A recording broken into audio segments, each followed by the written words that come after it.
So, as I mentioned earlier, this has been a week of all just completely bleak and dystopian news. Chief among that being what's going on in the Gaza Strip right now, just the wholesale massacre of protesters by the IDF. I think we should let you know that we are going to have another episode about this topic, speaking with a guest who can speak more deeply and intelligently and from experience about this thing, because I think it's an issue that warrants a deeper dive. We'll limit ourselves this week to, I think, discussing some of the media reaction to this has been really stunning, and it really goes to show you just how into overdrive the propaganda arm of like the Israeli government and Israeli lobby in America is to like not just apologize or cover up this or, you know, shove it to the side, but like I think we are seeing a transition now where the official organs of, like I said, Israeli propaganda in America are just openly embracing this now. Senator Chuck Schumer, welcome to the resistance. Openly embracing, and the New York Times is as good as any, a bellwether, like the crown jewel of the liberal media. And in their actual opinion section, the range of opinion on this massacre runs the gamut from Thomas Friedman saying it's an act of human sacrifice on behalf of the Palestinians to Bari Weiss saying the exact same thing.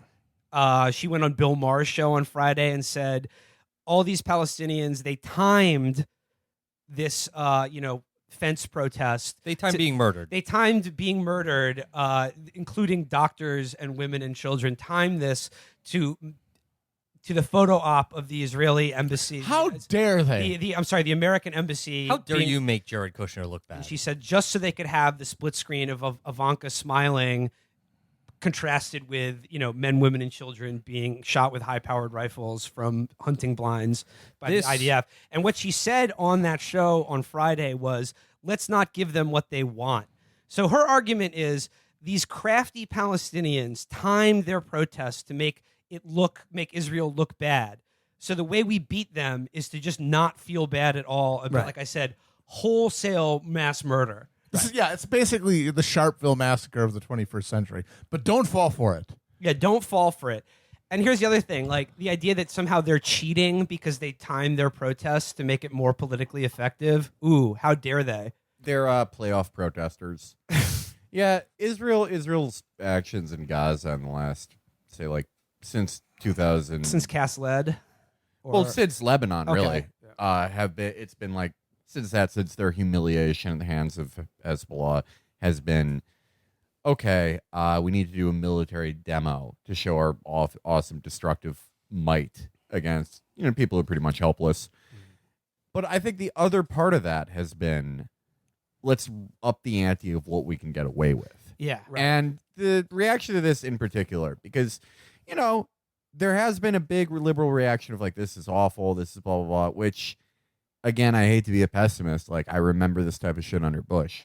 This is the type of thing where the liberal quarters, they notice something that is bad under a Republican president, and you think it's a sea change, and then they go back to conveniently not noticing it. I hope I'm fucking wrong. But in the liberal quarters, yeah, there's been that. But I feel like with the reliably pro-Israel, more like American Likudnik set, it's been, okay, we're upping the ante to this. Yeah, okay.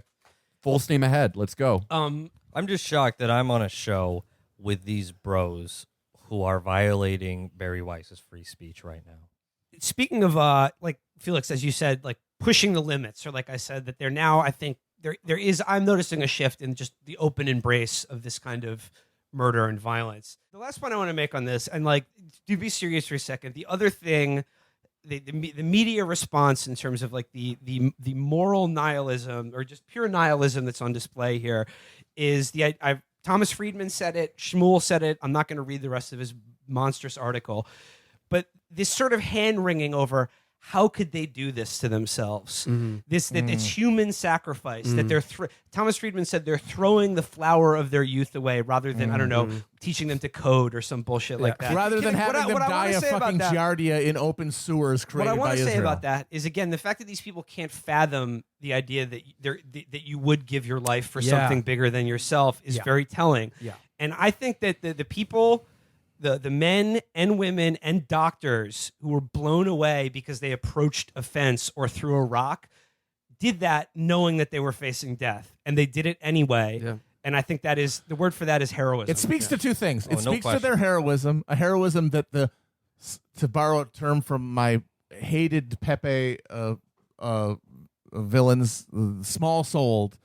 You can't imagine that kind of sacrifice. But also, it speaks to the horror that Israel's created in Gaza, that living is no longer preferable Right. if you can't live on your own terms. Well, in any and other you're willing to fucking die for in it. any other context, like especially in American culture, we love the idea, like the phrase "better to die on your feet." Yes, than live like a exactly. slave." Right. That's exactly We- what like, we're seeing. in, here. in our like we talked about this in the thing about how the last episode about how America turns Goliath into David, Right. And we have so many stories about Americans who are willing to do anything for their freedom, but when we see it happening somewhere else, it's clearly some sort of perverse death drive and Right. cult Right. created by some awful Hamas government or by the wickedness of Islam, and not people in an untenable, horrible, torturous, nightmarish existence created by our ally in Israel who are willing to do anything to try to stop it.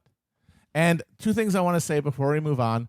Speaking of the doctors who went there, the medical staff, one of the medical staff who went there, a number of whom were shot, one of whom was killed, who went there to provide aid for the people who went on the march to the not the fucking border, to the fucking fence, is a Canadian doctor named Tarek Lubani, who was shot in the leg and I believe is still recovering. And according to a friend of his who messaged me, is a fan of this show.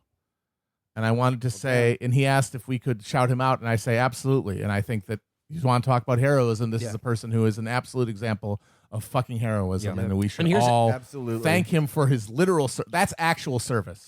And another point I'd like to make on that. The IDF, when these things started, had a tweet that they hastily deleted where they said, "We know where every one Yep. of these Yes. bullets went. Yep.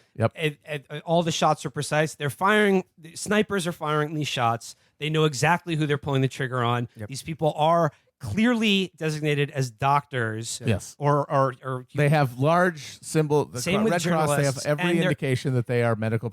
There is medical no people. and the press conclusion- people too that they've. there is shot. no conclusion other than they are intentionally targeting doctors and the press. Yes. Well, many people point this out, but there were all those tweets of American hand wringers being like, "Oh, it's tough out there. It's all a blur. Sometimes they don't know who they're hitting." And the classic two tweets next to each other response is all those versus that tweet of the IDF spokesperson going, "We know where every bullet landed. There were no mistakes. We come prepared. We know what we're going to do each time." Is there anything that they can do to resist that? No, you won't. because BDS isn't good either. BDS is an act That's of also war. violence, BDS yeah. is violence and anti-Semitism. Yeah. There is literally It's also nothing. illegal in many jurisdictions. There is and they want to increase that. They want to make it an illegal thing to participate in BDS. Are you a college professor and you said a nice thing about Palestinians? Sorry, you're fired. Yeah, you're Try fine. doing business in any Southern American state. You literally have to sign a checkbox with the state saying that your business will never boycott. Why are you Israel. doing the Spock hand?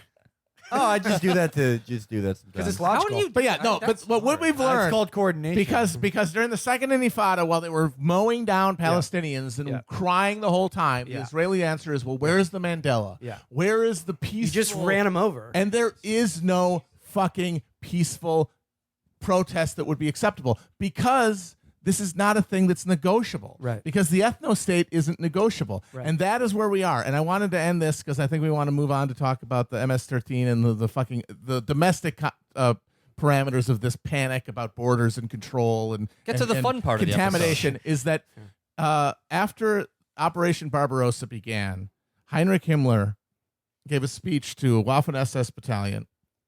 And the quote that he said was, "It is a time of iron, and we must sweep with iron brooms." And I want to ask anybody who thinks of themselves as in solidarity with Israel or with America in its battle against these phantom terrorists or MS-13 or anything, anybody who wants to protect the West, do you disagree with that idea? Right. And they don't. That is the presiding ideology of the West, quote unquote, that these people are trying to defend. Yep. The presiding ideology is the Nazi concept of complete domination and extermination or defeat. That is what we're living in. Yep.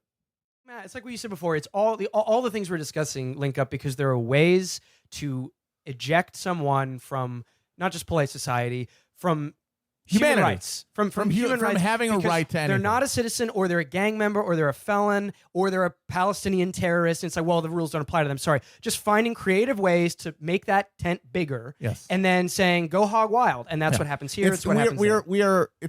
We are in a situation where all of the brightest fucking minds of the media in the quote unquote first world are creating ways to make unpeople Yes. whose death won't trouble the masses. Right. Whose massacre and whose transportation and whose illegal Detention, arrest and yeah. detention will not trouble the mass of people. And the way to do that is to take them outside of the generally conceived of notion of a human being with human rights. And that is why these fucking hair-splitting scumbags trying to, actually Trump's obvious fucking dog whistle Nazism about animals are doing the work. They are indistinguishable from the fucking Julius Strikers and Alfred Rosenbergs of the 21st century. They are doing the work of the people who want to create new categories of unpeople to be disappeared and eliminated and destroyed without anybody batting an eyelash about it. And that, because if you really think that fucking precious distinction that you want to fucking point out on Twitter between the MS-13 and, he didn't specifically refer to all, but who is being arrested? We know who's being arrested in these fucking ICE crackdowns. They're dragging dads out of fucking hospital wards where their kids are being treated. We know who is going to fucking into these ICE detentions. Pregnant women, people who've been in America for fucking decades without any kind of brush with the law. We know that's what's happening. We see it every fucking day. And they want to say, well, when he says animals, he's not referring to them. And yet those people are getting the same fucking treatment as these MS-13 quote unquote animals. Yep. So what is the distinction meaningfully? Yep. And there is no meaningful distinction. Yep. And that is why it matters. And that is why anyone who wants to fucking parse this shit is doing the job of the future genocidaires. Yep. The fucking future Rwandan hate radio people who want to fucking cut down the tall trees and smash the fucking cockroaches. By the way, look forward to Bari Weiss's tour of colleges coming up next year. Cut the tall trees 2019. So, okay. I want to talk now about the conservative media's reaction to this. Because honestly, for someone like me who is a connoisseur of this stuff, this has been like a fucking all-star week. Because here's the thing. These people don't think like normal people, and they can't help but tell on themselves. This is my favorite kind of conservative media reaction, where they think what they're saying to the audience is common sense, but it's actually morally depraved and horrifying. Let's begin with friend of the show and new favorite, Bari Weiss. Bari Weiss, a.k.a. Stav, thinks he looks slick in that wig. It's true, folks. Bari Weiss said on television last night, other than this instance, Brett Kavanaugh has a reputation as being a prince of a man. Okay, but which prince? Yeah, Because exactly. some of them taxidermy humans. Prince Vlad the Impaler. Yeah. Brett is a yellow king of a man. She went on to say, this is the real nut here. What about the deeper moral, cultural, ethical question here? Should the fact that a 17-year-old, presumably very drunk kid did this, should this be disqualifying? Come on, Barry. Yeah, should this really be disqualifying? I mean, come on, it's not like he was a Palestinian 17-year-old walking towards a fence or waving a flag. Well, Barry just has a different opinion on our 17-year-olds versus theirs because theirs can't drink. And so it doesn't, How do you measure adulthood if that's not... By the way, they're responsible for their actions, unlike American drunk teenagers. By the way, the New York Times has now shipped Bari Weiss off to Australia like a 19th century British convict. And all I gotta say is I really, really hope she's careful and doesn't get stung by a swarm of box jellyfish. Barry, please be careful if you're on the beach. He's going to find a racist marsupial and induct it into the intellectual dark web. What's so Called Australians, and that's rude, Felix. I don't like it when you call them that. What's so infuriating about that is that she's saying, hey, he did it at 17. How does that reflect on him as an adult? by the way, I'm just going to decide that 17-year-olds shouldn't have their lives determined by their income or their actions, which means, abolishing all juvenile sentencing for anything or any, court memory of your thing. Or, by the way, the SAT meaning anything. Because she says, what you do at 17, you shouldn't decide whether you can be on the Supreme Court. If you get a bad SAT score, you've been at 17, you can't be on the Supreme Court. Literally. But she says, you can't judge someone, but what is he doing now? He's denying something he did. He's lying. He's saying that somebody who's making an actual cry of what they did is a liar, and they're not admitting they did anything. There's no penance. There's no growth. There's just continuing it on at 53 of continuing to fucking lie about it. I like how some people clearly didn't get the call, so they didn't coordinate. So half of the team are on, this is a lie, it never happened, and the other half are on, so what if it did? Because they weren't on the same email. And help me out here. Bari Weiss's sister wrote an op-ed where she was mad about a college application. Yes. What, can you run that by me? Okay, no. Bari Weiss's sister wrote an op-ed, anti-affirmative action op-ed, Yes, about how that she was- didn't get into her top choice school because she wasn't Native American, or she didn't check all the right ethno-demographic boxes. And the entire op-ed was her fucking whining that she had to go to, I don't know, Brown or something. Oh, God, no. Just deport me. Oh my God. I'd like to introduce the first topic of discussion thusly. Goodbye, Barry. I'm flying over you. Goodbye, Barry. And I was actually looking up the lyrics to that song, and they do actually sort of read like a Bari Weiss column, because they're like, you say all things pass into the night, and I say, hold on, sir. I must say you're wrong. And if I do that, I will be posting a open letter about all things passing into the night quite shortly. So this year's, I would say, probably most consequential news story. I mean, it's in terms of the earth-shattering events that have happened in 2020. Bari Weiss's self-cancellation from the New York Times, I would say, ranks above, COVID, the presidential primary, George Floyd protests, and whatever the hell's going on in China. This is, I mean, honestly, if you're not thinking and talking about this already, where have you been? I mean, the media has been just so irresponsible in not covering this story more. How do you guys feel about this? I feel like my life has changed. I used to rely on Bari Weiss to read articles in the New York Times that were iconoclastic, heterodoxical, articles that said things like, why don't lefties like Israel? And, I went to another country and it was different than America. I don't know where I'll go to read this 7th grade quality writing anymore. Yeah, I mean, there's a hole, a berry-shaped hole in all of our hearts right now. I think it's pretty clear that she wasn't bullied out of the New York Times. That's quite obvious. There's also a whole bunch of people that step down at the same time to be like, this isn't a liberal, blah blah blah blah blah, and it's oh, you're launching something with Sullivan, Yeah, no, it's Andrew Sullivan, Ben Shapiro, and Barry all fucking resigned from their perches at once, and I'm sure are going to be working on what will become probably the most insufferable thing ever created by humanity. But yeah, I mean, it just I can't wait. Yeah, I can't wait. Certainly to be gold. Sure to be gold. I guess it's just as far as the New York Times goes. I guess her defenders are I cannot believe the New York Times allowed this to happen.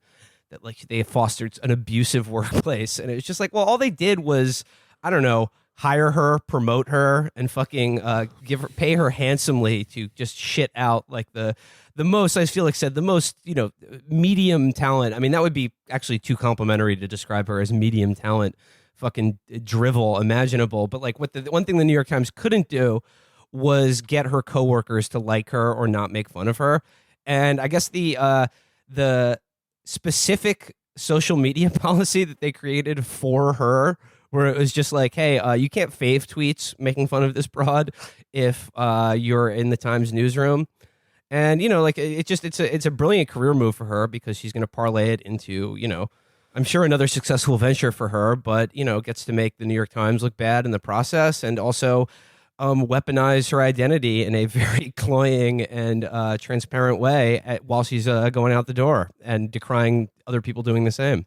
Right. I mean, like Bari Weiss is not particularly like in comparison to other people on the Times masthead. She's hardly like even ranks the most odious right winger. So the idea that she's just like so much of a firebrand that she was getting bullied in this sort of like notoriously collegial behind closed doors kind of world of like, legacy media publications. They might, be shitty to each other on Twitter, but I think that's largely a performance for us. Like, I don't doubt that they didn't like her, but I think it had mostly to do with the fact that she's a dum-dum. She's a dumb baby. She's a very dumb baby. She's a dumb little roly-poly baby, and she types out her little dum-dum takes with her little ravioli hands. And she's not Brett Stevens. I mean, there's so many more evil people on there. So it's like she's kind of grasping for some kind of iconoclast label that she doesn't quite have the intelligence to even achieve. I mean, and okay, why don't I just dip into her resignation letter? Like I said, this is future generations will recount this like the Magna Carta, basically. So she just says here, Twitter is not on the masthead of the New York Times, but Twitter has become its ultimate editor. As the ethics and mores of that platform have become those of the paper itself has increasingly become a kind of performance space. Stories are chosen and told in a way to satisfy the narrowest of audience rather than allow a curious public to read about the world and then draw their own conclusions. I was always taught that journalists were charged with writing the first rough draft of history. Now history is itself one more ephemeral thing molded to fit the needs of a predetermined narrative. And it's like, is it that? Yeah, like hasn't that always that's been her job, true? though. Yeah, that's like always like. Yeah. Is she saying that that's dumb shit? But is it also history has literally always been politicized, like always. Like history is never. It's not just something happens and 5 years later everyone gets together and agrees on the objective narrative for it, for when they teach about it. That is the sign of a shitty thinker. To say that. She's talking about how the role of the journalist is to write the first draft of history, and it's like you're not a journalist. She's not a journalist. You're you're a pundit. You're a commentator. Right. So your role is to offer your opinion and then defend the boundaries of what you think is acceptable within the discourse. So and this idea that if you wanted to make a statement about like the dire state of journalism today, you would, talk with the fact of like the media consolidation and like just the mass layoffs which have led to the fact that there is basically no local media left in this country whatsoever. It's like, but the idea that like it's never been harder to be a contrarian pundit in America is just so fucking nauseating. And it's like what bothers me about this kind of shit is like everyone wants to be a contrarian. But nobody wants to fucking really actually go. You know what I mean? It's this weird thing where people, they want to be loved by the same people that they make a career out of winding up. And that's basically like her complaint here. She goes on to write, my own forays into wrongthink have made me the subject of constant bullying by my colleagues who disagree with my views. Oh, you're like 40 years old. She wants to have her takes and eat them too. Yeah, exactly. They have called me a Nazi and a racist. I have learned to brush off comments about how I'm writing about the Jews again. Several colleagues whoever said that, whoever said that, you are the only funny person to ever work for that paper. Whoever just I mean, this didn't happen. Let's be honest. No, but it's not. If someone went up to her and was like, "What's up, Barry? Writing about the Jews again?" You are literally the only funny New York Times employee ever. Although I do think that also you called me anti-Semitic. That's true. That's true. I mean, she calls everyone anti-Semitic. She literally built her career off of trying to cancel a Palestinian professor at Columbia, this guy Joseph Mossad, who's, yes, that is his actual last name. Unfortunate. Mossad. Yeah. He's also a dum-dum too, but he's not politically indefensible, and they accused him of saying just extremely anti-Semitic stuff that he never said. I mean, she She built and her whole career. And like, but her whole argument about that at Columbia was that like, oh, like I don't feel safe on campus because of this professor with his like anti-Israel views. I mean, it couldn't be more perfect. This gay Foucauldian Christian Palestinian who I believe is about 5'4". I'd feel very unsafe. Literally, they invented the language that every person you think ruined Twitter, like the people who came from Tumblr when they banned porn. The first person to talk like them was Bari Weiss, saying everything made her feel unsafe. Right. She goes, but I do think that there's something to, like, I mean, again, she wasn't, I just don't think she was pushed out. I don't think she was bullied. There are so many worse people. She was clearly waiting to get fired to be a martyr, and then they never bothered to fire her because nobody cared enough, so she had to fire herself. They forgot about her. She's the paychecks just kept rolling in. They sent her to Australia. That's how much they did not give a shit. She's the Stephen Root character in Office Space. They just forgot, and she just keeps. Yeah. We fixed the payroll problem, Barry. I said I don't care if they lay me off either, because I told Bill that if they move my desk one more time, then I'm quitting. I'm going to quit. No, but just finishing up here, like this bleat about the hostile work environment she found herself in. She says, several colleagues perceived to be friendly with me were badgered by coworkers. My work and my character were openly demeaned on company-wide Slack channels where masthead editors regularly weigh in. There, some coworkers insist I need to be rooted out if this company is to be truly an inclusive one, while others post axe emojis next to my name. Oh, are you okay? Oh, man. White women hate having emojis sent to them. They really don't like it. It is the most traumatic thing that could happen to them. But I showed this to a few of you guys, and I realized in a sort of stoned epiphany that what the New York Times thought they were getting when they hired Bari was a kind of millennial wunderkind. You know, one of those 32-year-old wunderkinds or whatever. And they thought they were getting something sort of fresh and I don't know, millennial-y. And they didn't know that she was such a dum-dum.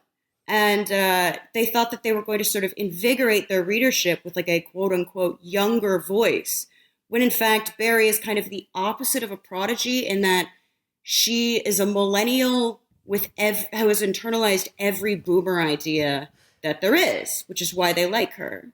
She's like this really strange person with like an old brain. Yeah, I was talking about this the other night, and like someone pointed this out on Twitter, and I haven't been able to stop thinking about it because of how true I think it is. Is like the other person that like whose career and life and personality most accurately mirrors that of Bari Weiss's is Pete Buttigieg, because there are both these kind of weird like Vichy millennials who have been promoted in a fashion that like vastly out of whack with their actual talents or abilities. And, you know, I mean, like with, you know, Pete Buttigieg, I'm sure it was the CIA backing him up. With Bari, it was this like, you know, quite influential network of pro-Israel lobbying groups and like sort of think tanks that she had a ready-made career to go at starting at Columbia when she fucking tried to get Joseph Mossad's scalp. And, they thought she was going to be like, you know, Etsy Zionism. Like they thought that that's what they could bring with her. No, but the same with Buttigieg is that like they're popular in the right set of people because they are, you know, millennials who believe the exact or are willing to parrot the beliefs of like the dumbest, cruelest, richest assholes in this country, and deeply, you know, out of touch people too. Yeah, like, but they, like, I think that they're popular and they're promoted because I think that these people like to sort of put them on a pedestal as like, oh, like, you know, these are one of the sensible kids. They're not all, you know, like rude Twitter, you know, communists or whatever. It's a very look. We have one too. Kind of. Yeah, but also I think they like telling themselves that like, you know, hey, a lot of young people actually think like this too. So like, you know, when we die, that won't be it. We'll live on in some way. But yeah, I don't know. It's a very strange thing because it's like, oh, they're trying to. This is like her and Buttigieg is a sort of attempt at youth window dressing these very like out of date ideas, and the money must be great, I guess. Yeah, I mean, like I said, like if you're willing to do that, like especially if you're young and conventionally attractive, like you will always eat. You will never miss a meal. if you go down that path. But like, I guess like what's funny about the resignation letter, and certainly in light of this idea that, oh my God, I was being bullied on Slack, which is like, you're an adult, you're getting paid like well over 6 figures a year to just fart out an opinion column. It. I mean, even if it is true, I mean, this comes on the heels of just like the week before this happened, we all had to deal with just another round of the most interminable debate imaginable regarding that Harper's letter that she was a signatory to, which seemed to be arguing the exact opposite of what she says in this resignation letter, which is like, we need to be, say, hey, toughen up. And, you have to, if you encounter like people or beliefs that you don't agree with or who don't agree with you or don't like you, like, hey, that's just part of the game. And, we all need to, hey, come on, Buttercup, like, let's get, we're all in the game here. And then she seemed to, like this whole thing is like, oh, like I'm unsafe because nobody likes me at my job because of my asinine opinions. Yeah, Bari wanted very badly to be canceled, but they just don't care enough. And so she had to do it herself. I'm interested to see what she comes out with next. That'll be a fun bit of that'll be a fun 6 months of content for us. And like as Felix said, like she's accused you personally of being anti-Semitic. I think like me as well. I forget at one. Yeah, what'd she do with me? Oh, it's when I said I thought it was funny that Michael Kelly died in Iraq after spending months promoting it and loudly cheering for the war, and she was just like, even if you just remove that from politics, it is hilarious. I mean, the guy's like, woo, we're going to do the war. That's awesome. Oh, shit. Is that a fucking Bridget Button? Oh, damn. Yeah. No, yeah. And, he really ate it. And, it's just like, this is what I hate so much about things like the letter, which is like, I don't really hate the letter itself, but I hate like the debate around it. It's like, it's impossible to talk about because it's just like, it's an issue that's just like, it's a perfectly hermetically sealed loop. Like there's no way out of it.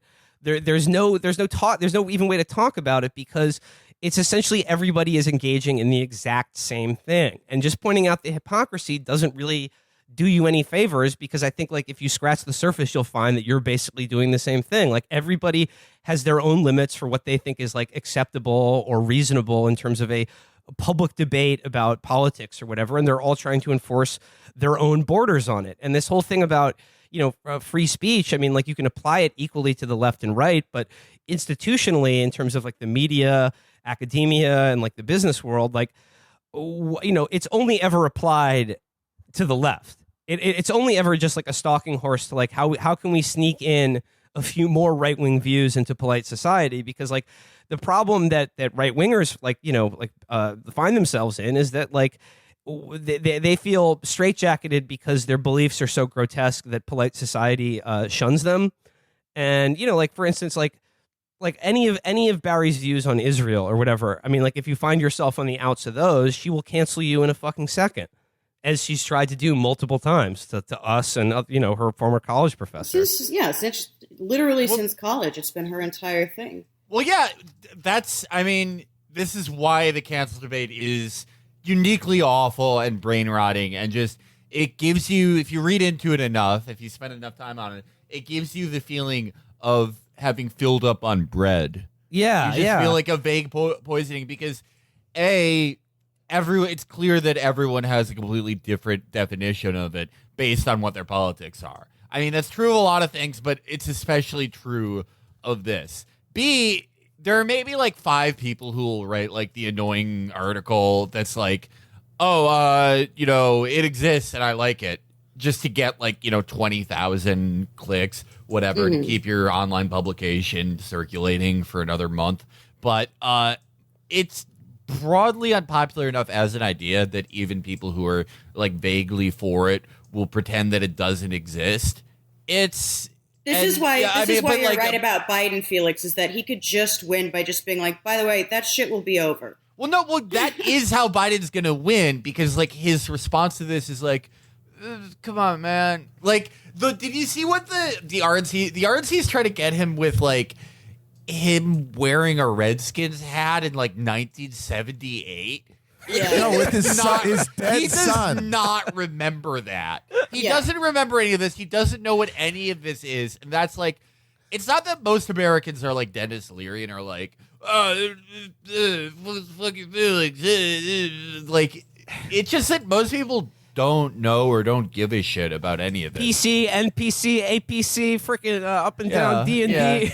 APC, I thought we were talking about a type of jeans there, you pussy. It's unpopular insofar as people are like, I don't Yeah, know. what- I yeah, like well, yeah. Andrew Dice Clay. Like, in that it's like most people have no idea what the fuck you're talking about. yeah, you sound stupid and insane. You're right. It just the volume of media you would have to consume to even understand, like, I don't know, the fucking Allison Roman thing is insane. Like, it's so much.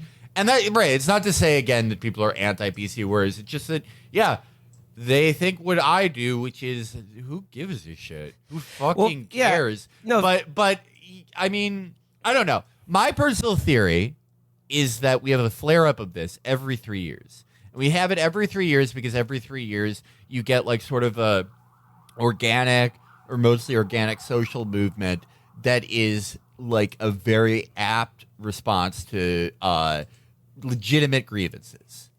But because this is like a fucked up, shitty country, all that gets channeled through our media consumption. So what started out as like encouraging and good, by month 2, it's like, we've decided that there's going to be a fucking there's going to be a half Sephardi, half Ashkenazi Marvel character. We need to do that. We here at Ann Taylor Loft are apologizing for selling harem pants. Right. Just bullshit. Just like whatever. Things from Well, things and by things from like pedophiles that own slaves that are just sort of like basking in the cultural moment. And by month 3, they just start eating each other. Mm-hmm. But then because most people, it's not that they're like strictly anti, they just don't give a shit. There's a disorganized but very big backlash to it. And then like a year later, everyone pretends that they weren't like trying to get middle schoolers fired from 7th grade for like saying the N-word on Snapchat. Like, yeah. That's the wonderful thing is that like when this was happening and like, I don't know, like right when Twitter had like a woke onslaught, I remember people sort of tracking their behavior. And it's like reading like Vivian Gornick's The Romance of American Communism, where they're all like, I don't know what came over me. I don't know why I attended the trial and testified against my own mother. Yeah. But you get very few of those people. Mostly they're people who act like it never happened. Right. Or that I did get a few apologies once, though, and I was like, I remember that. It's fine.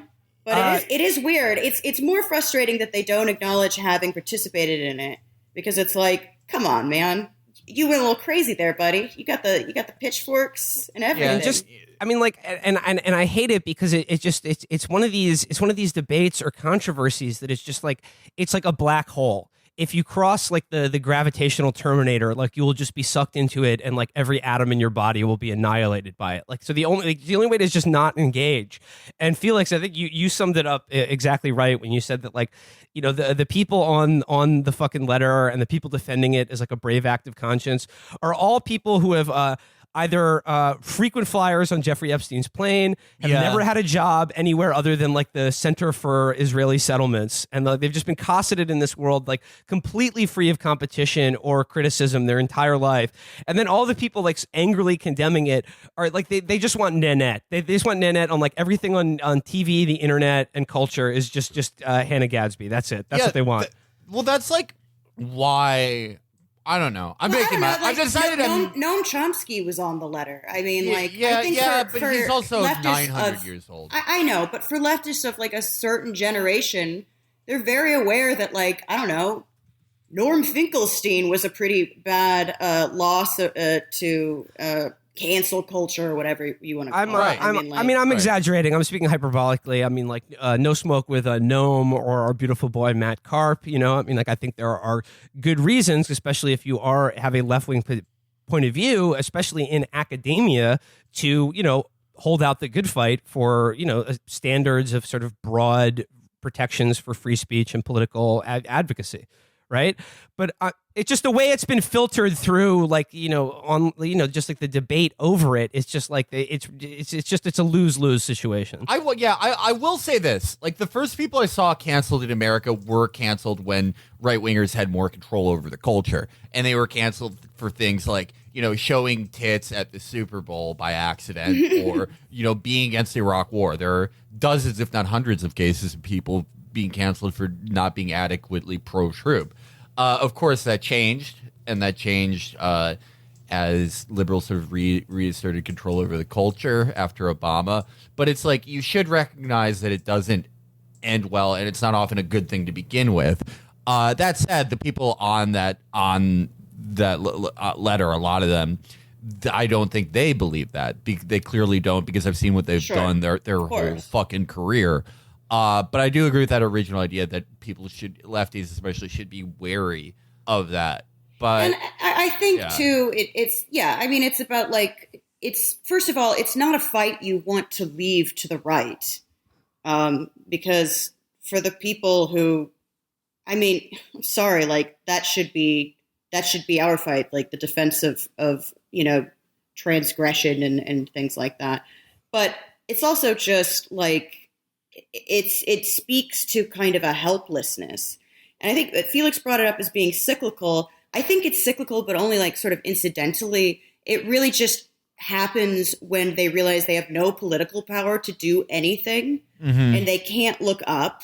So they look side to side and they try and purify their weak little ranks.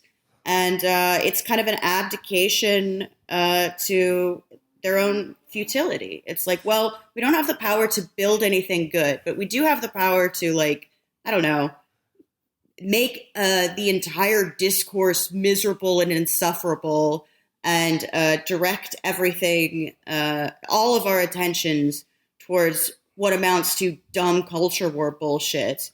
And completely, somehow still sidestep conversations about civil rights or free speech or whatever. I mean, I would just say, like, if the correct way to react to things like this, and professional charlatans like Bari Weiss, who are trying to wind you up and be provocative, but then, like, when they get any stick for it, pretend to be like the world's, just nail themselves to a fucking cross or whatever, just pretend to be the world's biggest martyr. Like, I mean, it's infuriating, but I mean, I think you really do need to hew to a don't get mad, get even kind of point of view with this, where it's just like, anytime that you invest these people, especially when you're in these sort of like media debates about jobs and platforms and things like that, anytime you invest in these charlatans, the idea that they are kind of like dangerous or need to be sort of contained or sort of cauterized away from the body politic, I mean, you're doing their work for them. And I just think the correct response is just, very rude and dismissive mockery of of everything about these people, or just or ignoring them. I mean, I know that's hypocritical because, we've made our bones making fun of these people, but I just think it's just these people want to be thought of by you as like dangerous iconoclastic thinkers, and I think if they were left on their own, just stark naked and like having to defend their ideas in a room full of people who aren't otherwise engaged, you would realize how fucking utterly witless and fucking empty their point of view, what they have to say is. You just can't like put too much stock in the power that media even has to do these things. I mean, like, we obviously had this really traitorous initial incident with the media over like the Iraq War. And so people are like, well, the Iraq War proved that the media has the power to shape policy and lie and miseducate. And I'm not going to say that's like completely untrue, but one of the reasons that it was also like swallowed and digested pretty cleanly by the American public was that the entire government, including a lot of the Democrats, also said there were weapons of mass destruction, also said that it was the right decision. So I just think we have overestimated the power that the media has to do absolutely anything. I mean, there are these ideas like the Overton window. I'm not going to say they don't exist. I just hate that phrase so much. I hate that phrase so much. They're way less significant than people think they are. And when these people are like, oh, I'm so dangerous, it's like, you're not dangerous. We're not dangerous. we're fucking podcasting and writing articles. That doesn't like direct politics. That's this weird, vulgar Gramscian kind of, we can manifest politics by, conversations. It's just the most that we can possibly do is clarify or articulate something that's already happening. The media isn't the architect of politics. They're the fucking running dogs of capital, or they're like dorks on a podcast. But they're what people interact with, and so that's what they trick themselves into thinking matters, because it's what they feel like they can affect, and it gives the fantasy of any kind of control, which doesn't exist, and that's too terrifying to consider. Right, but that's why they think, well, we can't, we have to make sure so and so gets cut out of a Marvel movie because, I don't know, he made a sexist joke on Twitter 4 years ago, and it's like, it's not just that there's nothing wrong with that joke, whatever the joke is, or there's nothing wrong with jokes. It's not just that you shouldn't be trying to find people and get rid of them through purity tests. It's also that doesn't do anything. Yeah, it doesn't do anything. Yeah, no. I mean, how many people who defend cancel culture shit also in the second breath say, oh, and it's never actually affected anybody? Well, then you shouldn't be wasting time on it. Right. Then, you shouldn't be wasting a single moment of your life to do something that your own admission for no reason doesn't work. Yeah. Well, it doesn't actually do anything. Oh, so you're a loser with a creepy hobby? Yeah. And she does mention the resignation letter, Twitter is the ombudsman for the New York Times now, and to the extent that any journalistic or cultural outlet or journal of thought or opinion finds itself chasing the week to week, moment to moment, fucking just what people are talking and saying on Twitter, that is, you're slitting your own throat in the long run.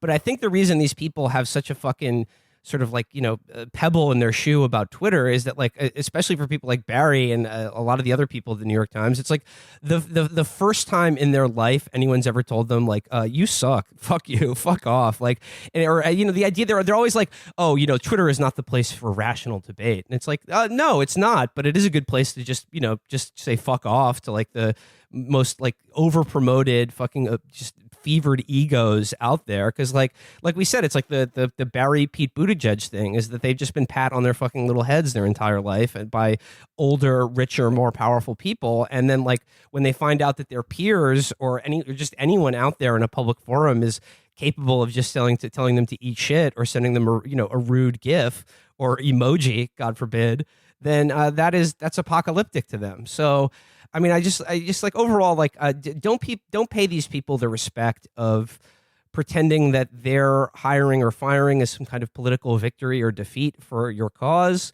nor that they have some personal power over you by how dangerous their thoughts and writing is, or how harmful it is. Bari Weiss has never once influenced a single piece of policy and never will. Yeah, useless. But also, just have some distance. When you look at this stuff, when you look at these publications, just go into it completely, depersonalized and be oh, this is the squawk box of the liberal ruling class.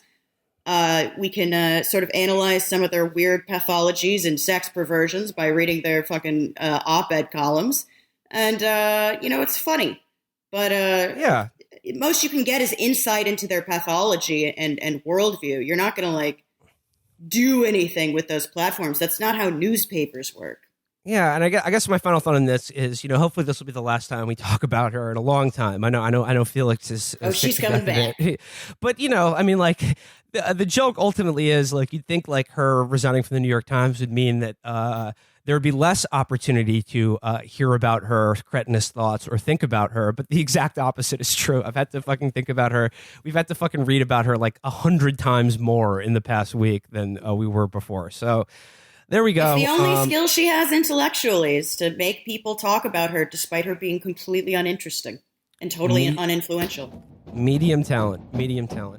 I guess moving on, the continuing story of the week is Israel-Palestine, and it's just this shit is it's hard to even talk about because of how disgusting and madness-inducing it is, and but also it's just the overwhelming expectation that once again, like we're confronted by like the inhuman reality of the world we live in, and like what we have to do about it is just scream into the void of being online, and there's seemingly nothing you can do about it. But like, I mean, but on the other side of it, it's like you have the official Twitter account of the state of Israel being like, y'all, thanks for the messages. We're feeling sad last night, but you know, all the DMs we got really got us through it.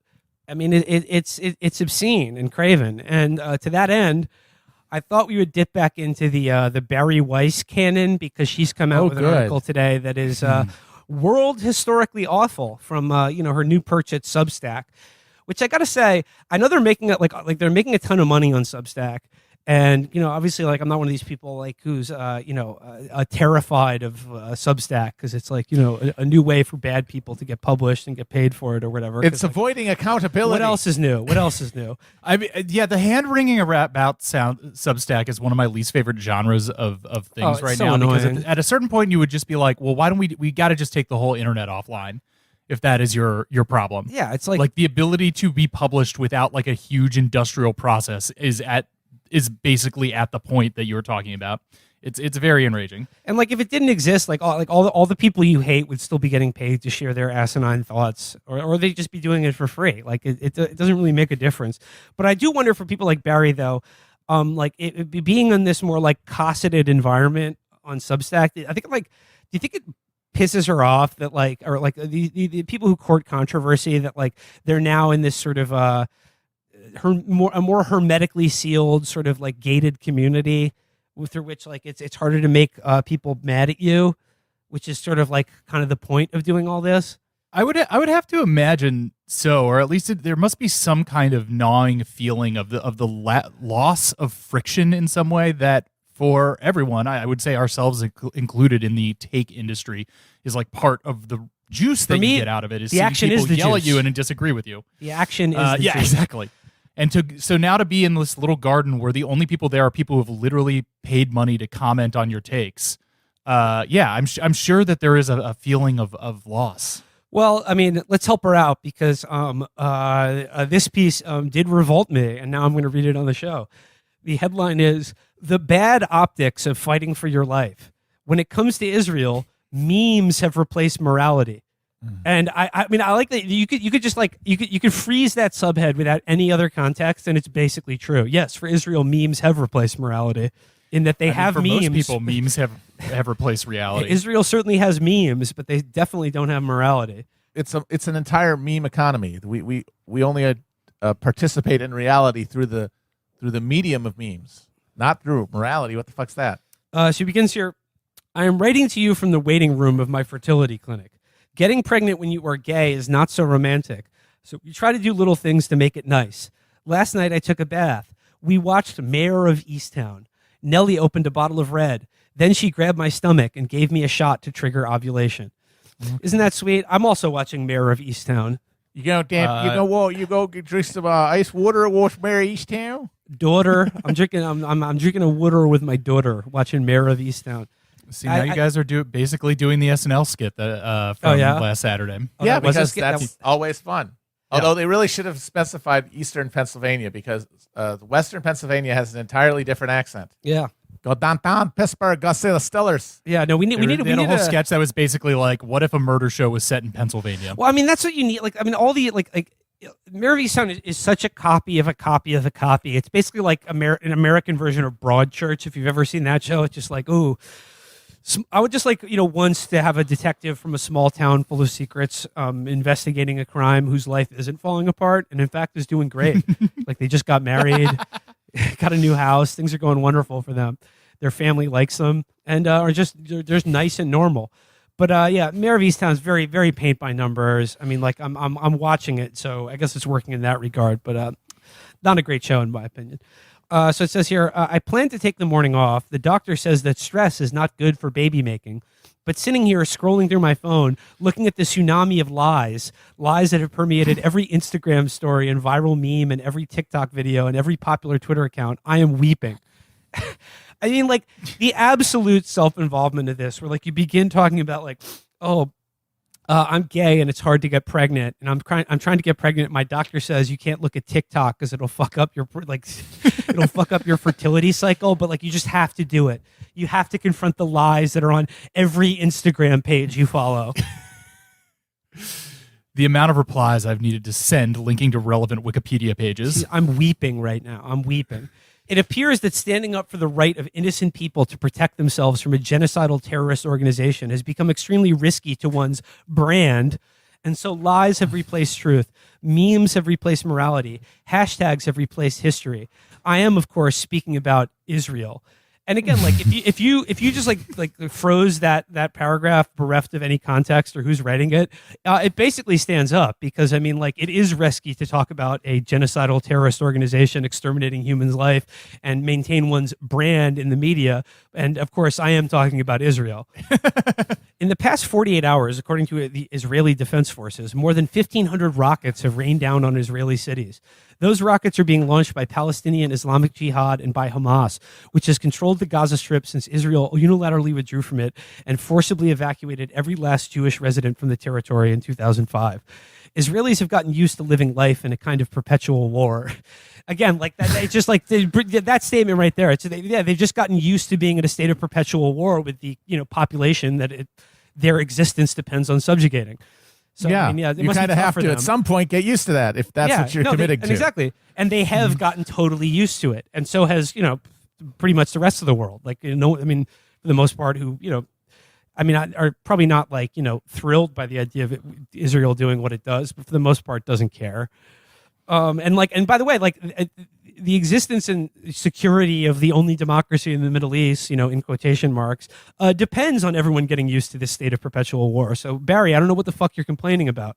It only serves your benefit. It only serves to benefit, like, the Zionist project if people just get numb to a state of perpetual war, which is what Zionism is.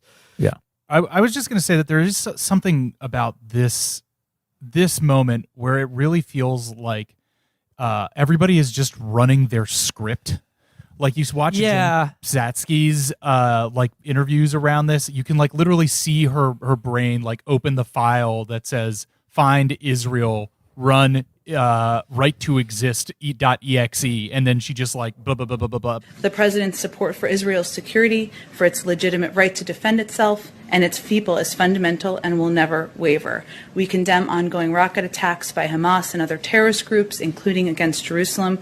It feels, I mean, maybe it's just now such a long time of having heard these things over and over again, but this particular moment just feels like everybody has given up trying to put any kind of new or even compassionate script on it. It's like you already know what the answer is when you ask Jen Psaki what the what the fuck is it? Psaki? Psaki.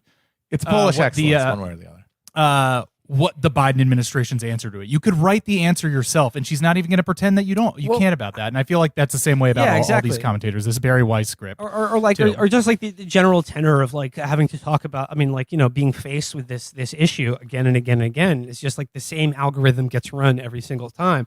And if you're the U.S. State Department or the IDF, like, you don't have to be particularly clever about any of this. You just run the script and continue to dominate, which is what like really matters. Like, is their power to continue to do, to kill people, without any accountability or anyone being, because like, you have to run the gauntlet. If you're going to talk about Israel or even mention Palestine at all in the American media, you have to run the gauntlet. Like, you have to go through the algorithm of like, like a labyrinth of like things that qualifiers and like statements you have to confront about Israel's right to exist, which is such a funny, it always comes back to this, like, oh, are you trying to say Israel doesn't have a right to exist? Which no, it doesn't. No more or less than any other state. That's insane.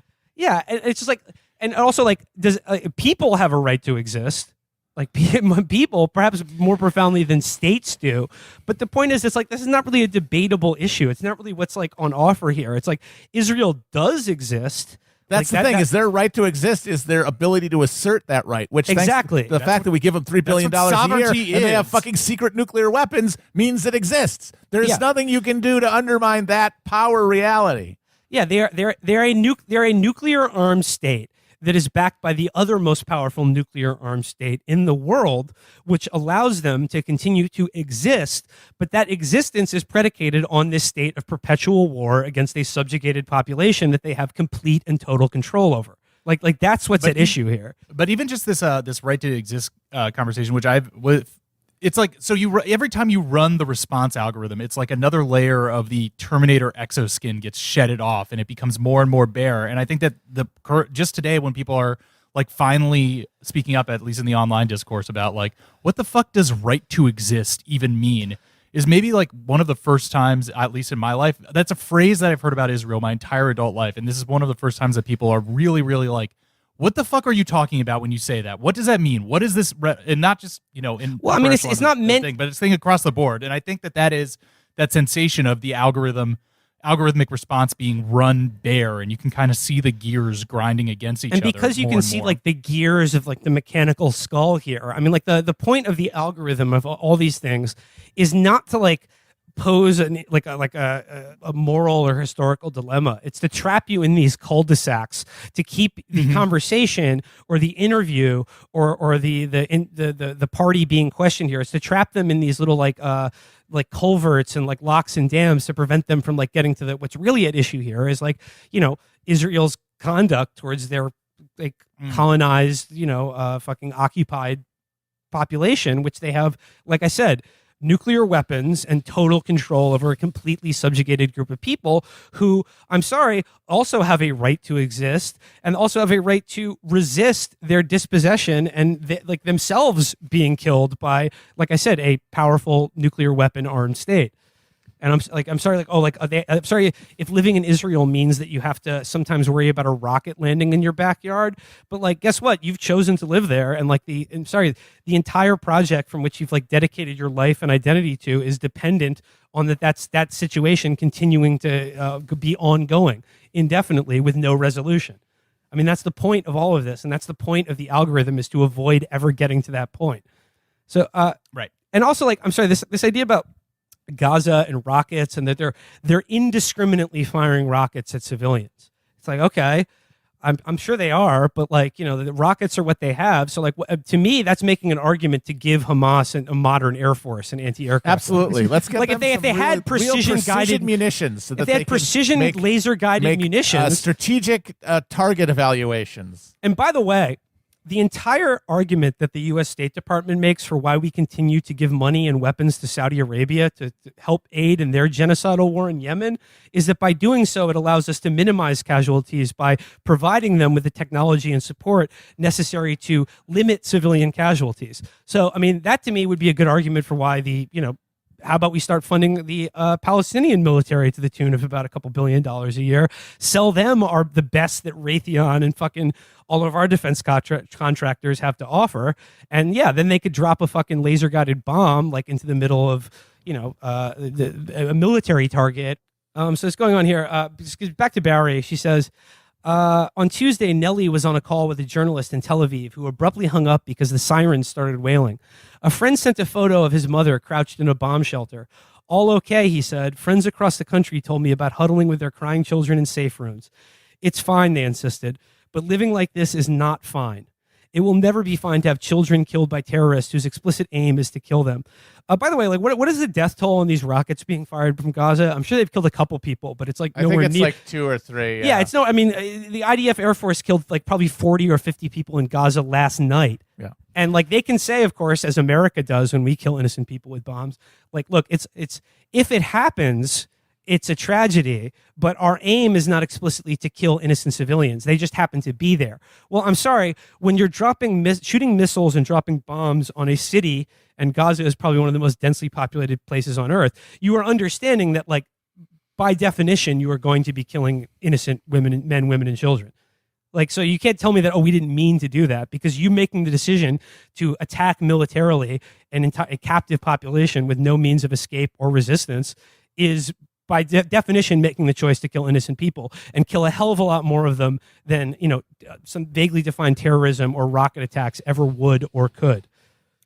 So it goes on. I'm gonna skip ahead for a minute. She says, why is all this happening? let's leave aside the terrifying Arab-Jewish violence roiling cities and towns inside Israel's border. Okay, yeah, good. Let's leave that aside, Barry.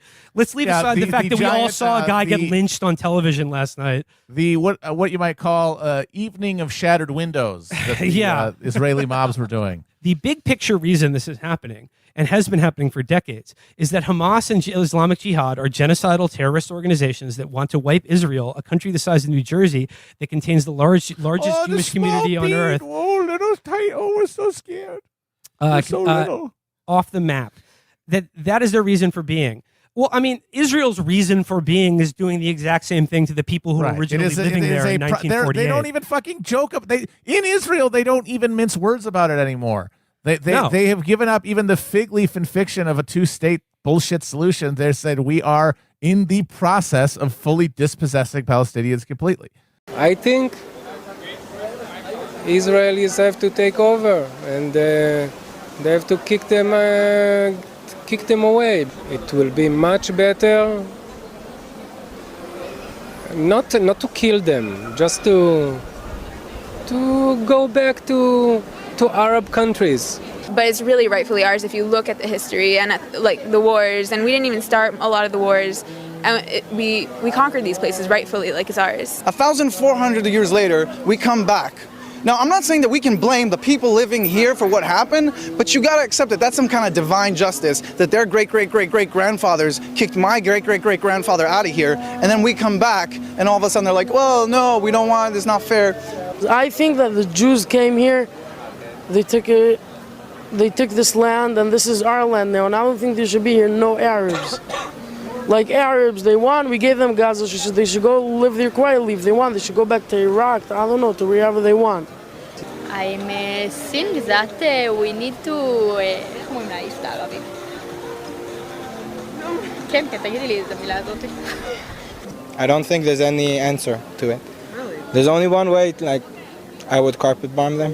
You would carpet bomb them? It's the only way you could deal with it. Like, or try to stop them a different way.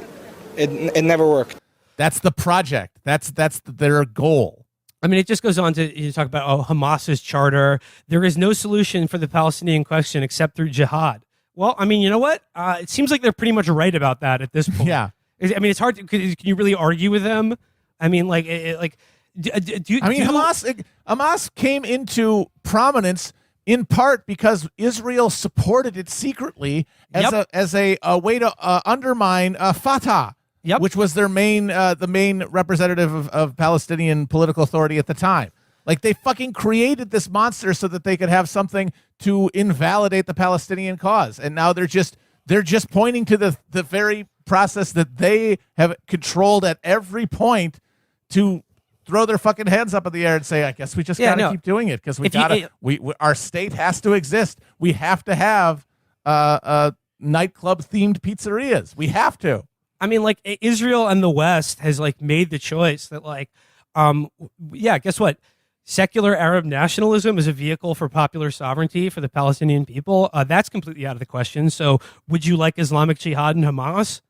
I mean, we've made the fucking choice. And guess what? Once you've removed Fatah, like, is representing the Palestinian people, you know, like Hamas, guess what? Like, their charter is what? Like the self-defense of the Palestine, the appropriation of state, like the apportioning of state services to like the captive population of Gaza. Again, like states have a right to exist. Israel has a right to exist. Conveniently, Palestine isn't recognized as a state, so that you can do whatever you want to them. There are no rights there. Certainly not the right to resist violently their dispossession and oppression, or through military means or otherwise. Because guess what? Oh yeah, they don't have a military. They're terrorists.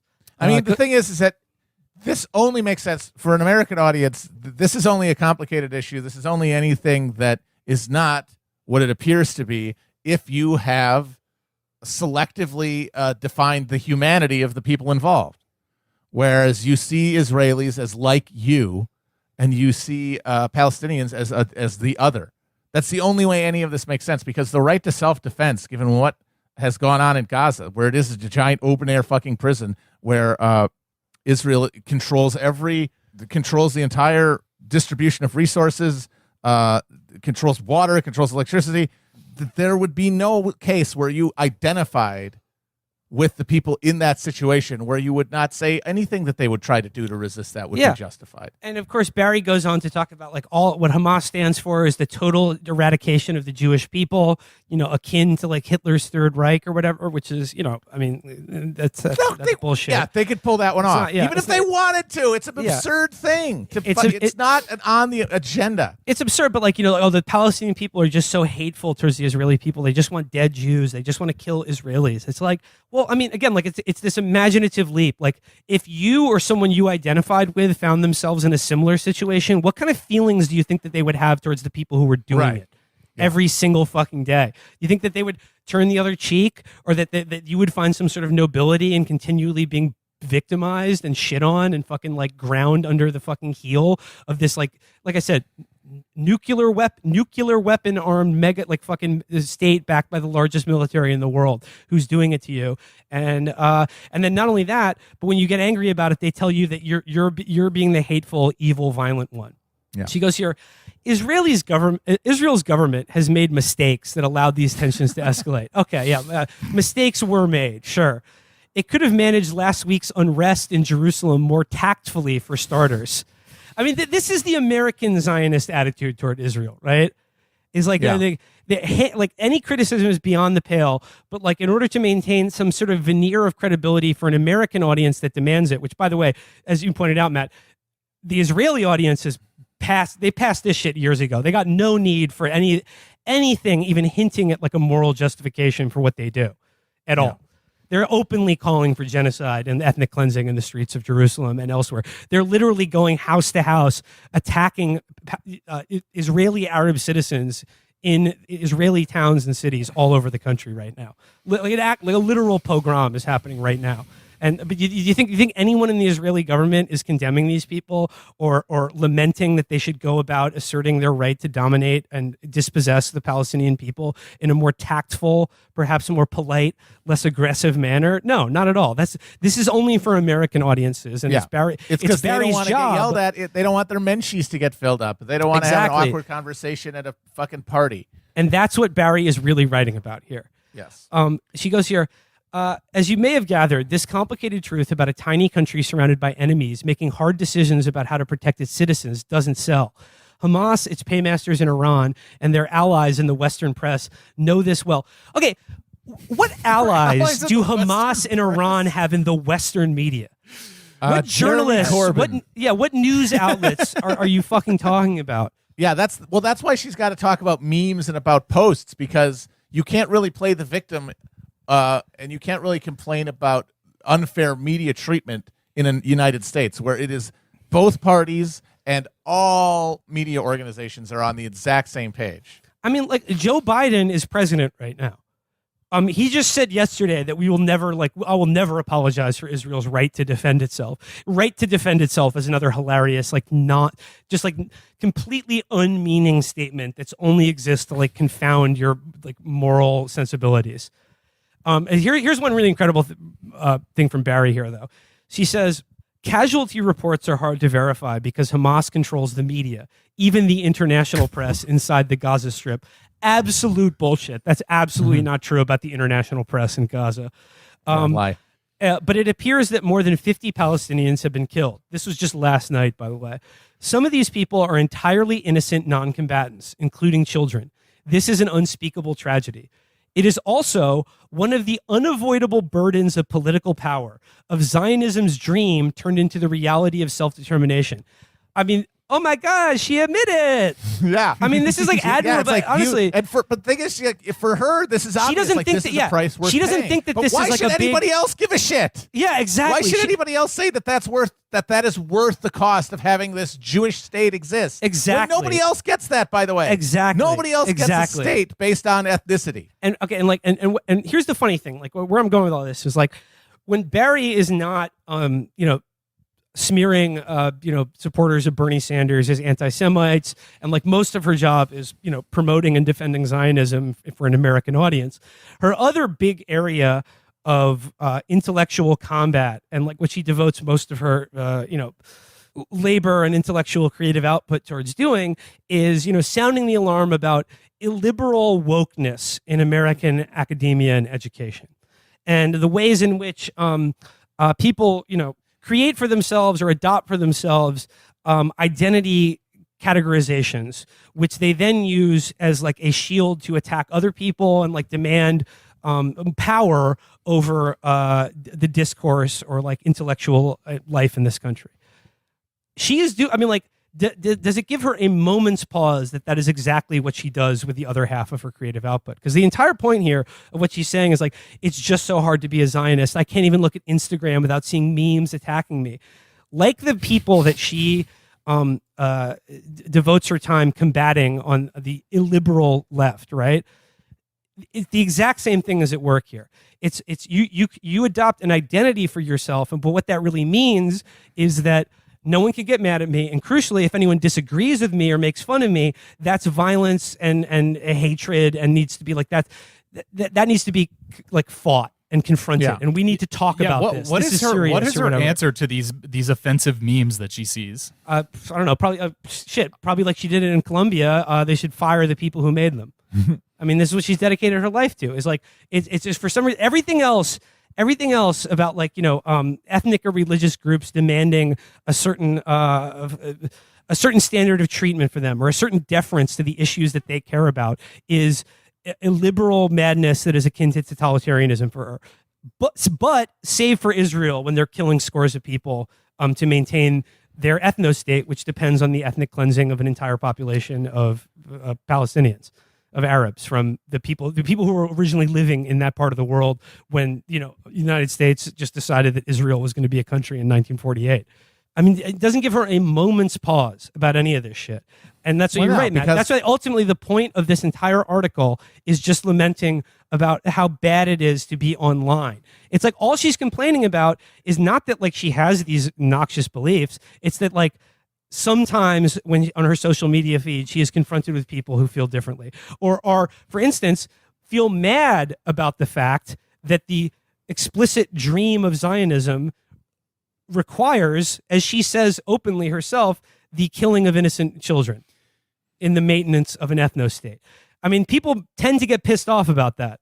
And also just with that really like gross framing about her like doing in vitro or whatever at the beginning, like trying to have a baby, that the real tragedy here is that she is made to feel bad.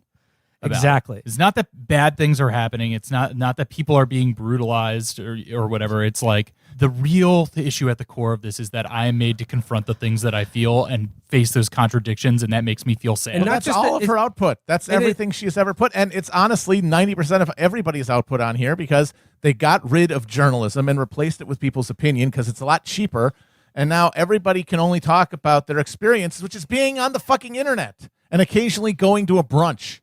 That's all you can talk about. So everything becomes a question of manners and feelings and your personal sense of comfort because there's nothing else to engage with. And for Bari, it's not so much that people think she's an asshole. It's that a certain type of person thinks she's an asshole. And by certain type of person, I mean anyone who is her age or roughly peer group in America. Like, that's what she's upset about because her entire career is basically just being patted on the head and given six-figure jobs by mummies who believe and think exactly as she does. But it hurts her because everyone she follows on Instagram is like Free Palestine, and she feels attacked by that. But I mean, it doesn't give her a moment's pause that, like, when she states openly that Zionism requires the displacement and ethnic cleansing of the Palestinian population of that part of the world. And, Bari, like, you can believe that. It's a free country, but people are going to get mad at you if you say that openly. Because it's a horrible thing to fucking believe or support. Or that if you, like, Matt, like you said, if you think that the nation of Israel is so important that, like, that all of this shit that they do to have it is worth it, then yeah, I think you should have to defend that, and you should probably be made to feel uncomfortable in public.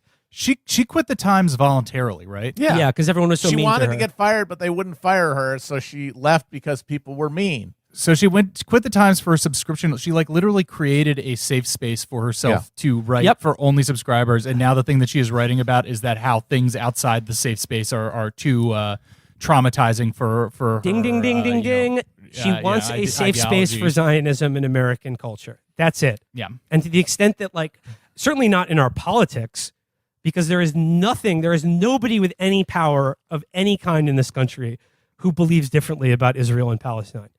There's not a single person in power or in the media or whatever, or even in academia for that matter. I mean, most Palestinian or anti-Zionist academics, I assume, have just been purged at this point, largely at the behest of people like Bari. Somebody just got job kicked. Somebody was just forced out of a position in a Canadian university because the donor said nope. And which makes it all the more noxious that she's saying, it's so hard to have a brand these days and defend Israel. It's like, well, shit, it's hard to have a fucking job and be critical of it, Bari. Yeah. So, I mean, I'm just going to read the last few paragraphs here. She says, for the past few years, leaders within the American Jewish community have been deeply worried about whether the Democratic Party, with the wind now in the sails of the Squad, would go the way of labor under Jeremy Corbyn. That question seems tragically parochial. What are you talking about now? Look at any of Joe Biden or Jen Psaki's statements on Israel-Palestine. You could have fucking written them, Bari. What are you complaining about? All these people have gotten exactly what they want. There is no changing. I mean, I'm not saying there's no point in challenging it, but as it currently exists, there is nothing about American power that is going to move one iota on letting Israel do whatever the fuck it wants to Palestinians. Or there's not even a gasp of air differently outside a few individual politicians. And by the way, AOC criticized Andrew Yang about this. She didn't criticize Joe Biden, who believes and says the exact same things that Andrew Yang did. Andrew Yang is running for mayor. Joe Biden is the fucking president and leader of your party. You think that would be a little bit more important. But and of course she mentions that. The world has gone Corbyn. Look online. When Andrew Yang, the frontrunner of the New York mayoral race, tweeted on Monday, "I'm standing with the people of Israel," AOC rallied the online hordes. The anodyne statement was, she said, utterly shameful. By the way, I'm standing with the people of Israel in the context of them literally lynching people in the streets and throwing people out of their homes and burning their businesses. Saying I stand with Israel is not anodyne. That is not an uncontroversial statement for a public figure to make. She says here, it turns out America didn't need a Corbyn. We just needed a Twitter and a few reckless demagogues in Congress. And now supporters of Israel, including many Jews, are so scared of getting bullied online that they've just decided to sit in silence, hoping the lies will dissipate on their own. No. It sounds like a problem that solves itself. Yeah, no, exactly. Just shut the fuck up and you won't be bullied. Yeah. If you don't want to get people, have better opinions if you don't want people to get angry at you. You know what? If it makes you feel any better, just watch TV and see Israel do whatever it wants, because none of this fucking matters. Exactly. They're going to get away with it. You want to feel bullied? Try living in East Jerusalem. Like I said, you go out to the store and you come home and there's some fat asshole sitting in your living room going, "Call the cops." What are you going to do? It's my house now. You think people in the West Bank feel bullied when they can't drive on certain roads or use water to grow fucking anything because it's now all controlled and owned by the Israeli occupation? I think that feels pretty otherizing. That feels pretty marginalizing. That feels pretty much like you're a victim of bullying, I would say. This is minor in this, but it is also just very galling that it has gotten to the point where she can just freely use Corbyn as just a Schenectady for the most virulent anti-Semitic racism. And once again, Corbyn's gone. They shit-canned him a year ago. He's done. Again, labor is completely purged for the most part. Any hint of anyone who is critical of the state of Israel, you've got. I feel like I've been saying this over and over again on the show. All of these people have got exactly what they want, and they're still not fucking happy.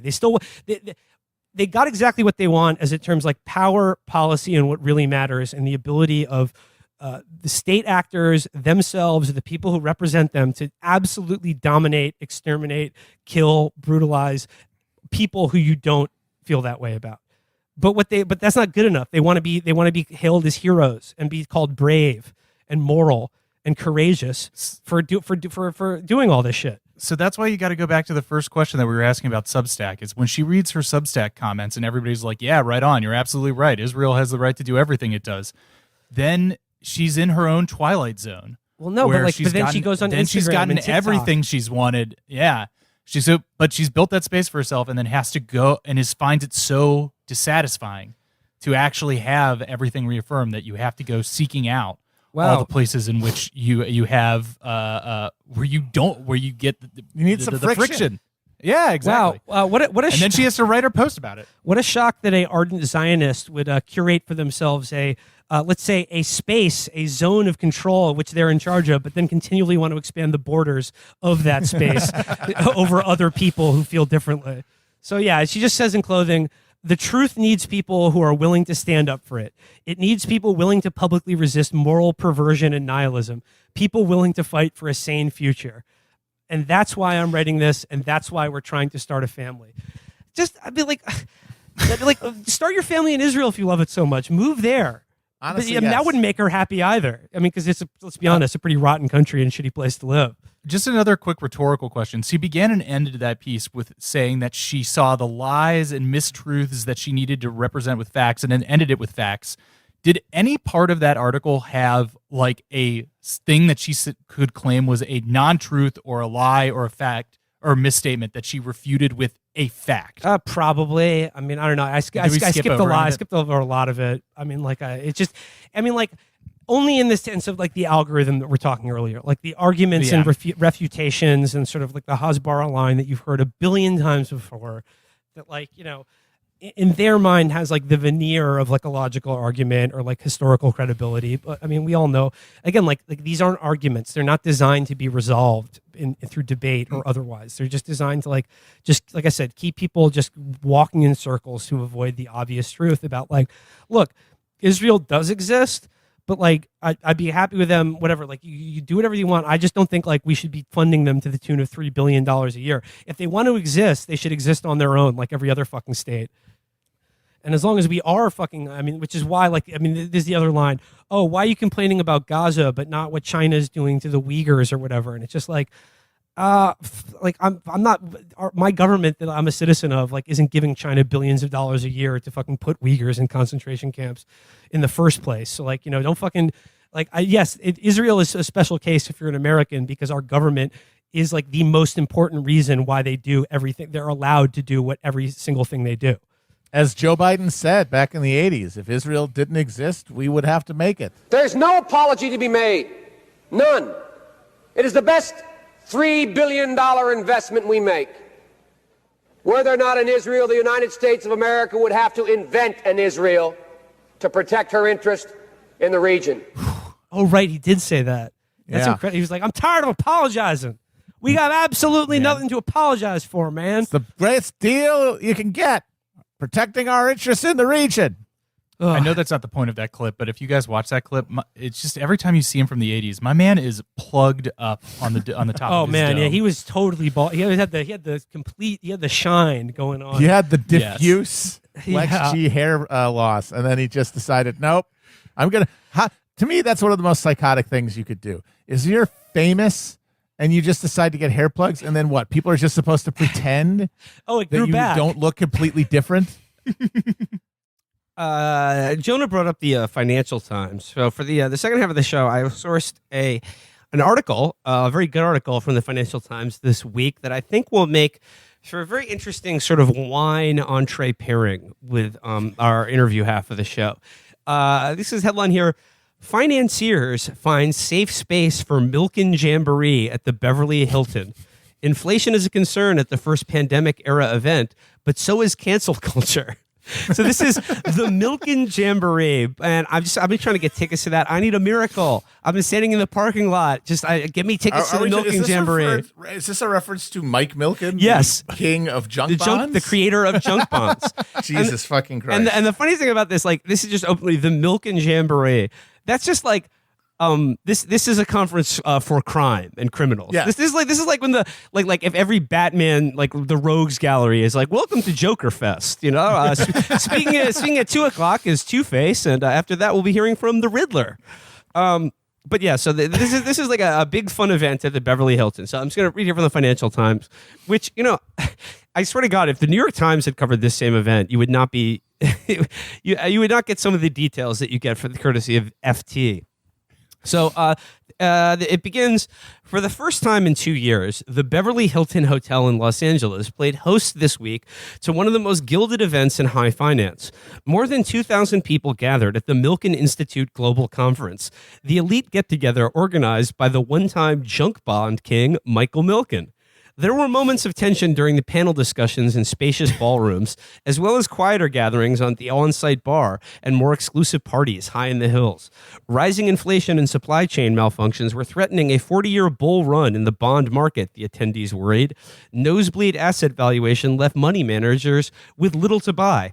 It's gotten harder to steal stuff, lamented on stage Howard Marks, the Oak Tree Capital founder, who at Citigroup in the late 1970s had been one of the first buyers of Milken's revolutionary debt. So this is just like, just on stage. Harder to steal. Yeah. It's just like being covered by the press, just open, spacious ballrooms are like, God, it's hard. It's getting harder and harder to be a criminal. It's hard out there for pimp. But like, I mean, like when we talked to Jonah about how like financiers have their eye on the UAW, like this is what they're talking about. Like this is the eye of Sauron, is the spacious Beverly Hilton ballroom where they're just checking up on, just taking the temperature of our society and how ripe it is to be harvested for organs, resources, But it says here, but there was also much to celebrate. Since the pandemic interruption, hedge funds and private equity firms, many founded by Milken's underlings at the defunct Drexel Burnham Lambert, have prospered as asset prices soared to all-time highs and political gridlock snuffed out the chance of systemic change. Mixing in a safe space in all senses, the masters of the universe attacked the big issues of the day with gusto. The usual celebration of economic Darwinism was paired with highbrow content on public health, philanthropy, and diversity, plus a sprinkling of celebrity. Actor Uma Thurman hosted a talk on the benefits of psychedelics, while former heavyweight boxing champion Vladimir Klitschko was spotted milling about. Oh, come on, Uma. So they're just like, they're just like, 3 o'clock, main ballroom. How to rape the world economy even harder. 4:30, expanding consciousness with ayahuasca. Yeah, getting more out of your employees with microdosing their water coolers. The financiers disagreed about the trajectory for inflation and cryptocurrencies, but there was near unanimity that capitalism, financial achievement, and wealth were bedrock principles that were under threat. Two different prominent Their values are under attack. Oh, no. Two different prominent fund managers who had left New York and California explained their flight to lower tax states was not purely financial, but also related to the rhetoric in Sacramento and Albany that made their professional success feel unappreciated. Oh. Yeah, it's that thing that we talk about with the conservatives all the time is like that it's not enough to win. You have to then feel good about the winning, you know? You can get every single thing you want, and if one person in the Albany State House says, hey, maybe these guys are bad for the society, you're like, fuck this bullshit. I'm moving to Alabama or wherever. Princess and the pea shit. The more of a coddled little Fauntleroy you are, the more anything that is not fully to your specifications just is just not acceptable. And because, like, what do I have all this money for if it isn't to make a world that is totally revolves around me and reflects to me only that I'm great? Well, what's the point of the money? Some of the Batman's rhetoric about, quote, evildoers has led me to leave Gotham City. And they said the formal program of panel discussions often felt like a sideshow to the wheeling and dealing. Money managers set up war rooms and suites and restaurants along the cluster of luxury hotels dotting the intersection of Wilshire and Santa Monica Boulevards, trying to snag their slice of the trillions accumulated by pension and sovereign wealth funds. Attendees had to be both vaccinated and produce a negative COVID test result. Oh, well, thank God. Thank God they're taking their social conscience so seriously. Not a mask in sight. The irony was, it goes here, the conference passed out its own jet black KN95 masks to be worn at all times inside. Well, what the fuck? I mean, if everyone had to produce negative COVID test results and vaccination passports, why are they making everyone wear black gas masks during this fucking thing? It says here, dozens of hall monitors and hot pink vests milled about, unafraid to admonish any rogue member of the global elite whose mask slipped. That's metaphorically speaking. They're not admonishing anyone whose mask slips on stage, and they're like, Slavery. I think it's a new innovation in the labor market. I think we should take advantage of. No, they're going around to people being like, excuse me, sir, but the reptile scales are showing under your eyes. You might want to just pull up the skin suit a little bit. That's the real reason they have the N95 masks. Yeah. The irony was plain. Michael Milken made his Wall Street legacy flouting the rules and eventually the law. At age 75, having received a pardon from last year from Donald Trump, Milken moderated several eclectic discussions, including ones on the global pandemic recovery and development in Africa, while he served up a few zingers. Before one session, Milken chatted warmly with Maxine Waters, the Democratic congresswoman who has long represented the predominantly black neighborhood of South Los Angeles. Reverence for Milken came from his former colleagues. Leon Black, the former Drexel merger banker turned private equity kingpin, showed up months after he resigned as head of Apollo Global Management following the exposure of his financial ties to pedophile Jeffrey Epstein. Like if the New York Times wrote this article, you would not hear the phrase pedophile Jeffrey Epstein or economic Darwinism. These guys love talking about development in Africa, and it always sounds so insidious, you know? Yeah, I got the Gates Foundation. That's the Gates Foundation's job. Milken, stay off exactly. it. Yeah, hands off these foreskins. Those are Bill Gates' foreskins. Okay. Was Milken running this thing from jail beforehand, or were they just just keep naming it after him to celebrate? Yeah. This is Return of the Mac. Black and his wife Deborah attended a distressed debt discussion where their son Ben explained how his own investment fund was playing the SPAC craze. That's SPAC. What is you guys have any idea with the SPAC craze? I'm taking notes here, Mark Cuban style. What does it not elaborate on what that is? Let me see. Amid the rich and famous were a group of once disadvantaged youngsters who had been selected as Milken scholars. Little Lebowski urban achievers. They have fucking keg tappers in the back of their heads. Just you can go over and just get a shot of adrenochrome and just walk back into the party. It's like the heart plug in the Lynch game. Yeah. Amid the rich and famous were a group of once disadvantaged youngsters who had been selected as Milken scholars with their college tuition paid by the Milken family and a lifetime of mentorship. He does not want to have to do any of this, said Ahmed Reza, a son of Bangladeshi immigrants whose Ivy League schooling 2 decades ago was paid by Milken's foundation. He still wakes up at 4 a.m. and goes to work. I wake up at 4 a.m. too. Why? Because Michael does. Yeah. He's still institutionalized. You know what I'm saying? It's hard to fucking get out of those habits once you've been inside. Going on here, it says, worrying about the oppressed. Milken began organizing gatherings in the 1980s to evangelize his junk bonds in an edgy convention that became known as the Predators Ball. An edging convention. Back to Jeffrey Epstein here. Back then, corporate raiders were widely condemned as avaricious asset strippers, but Milken and his foot soldiers believed they were fighting corporate cronyism. Junk bond-fueled takeovers, in their view, would bring egalitarianism and unprecedented innovation. This week's event had its own panel discussion called Democratizing Finance, Leveling the Playing Field for the Next Generation, whose star participant was Cathie Wood, the founder of ARK Investment, which earned massive returns during the pandemic by betting on disruptive high-growth tech stocks. Wood praised the rise of retail traders, many of whom used the smartphone app Robinhood, recounting a story of an elderly woman who began trading equities for the first time after watching Wood on YouTube. That Cathie Wood lady is quite a number.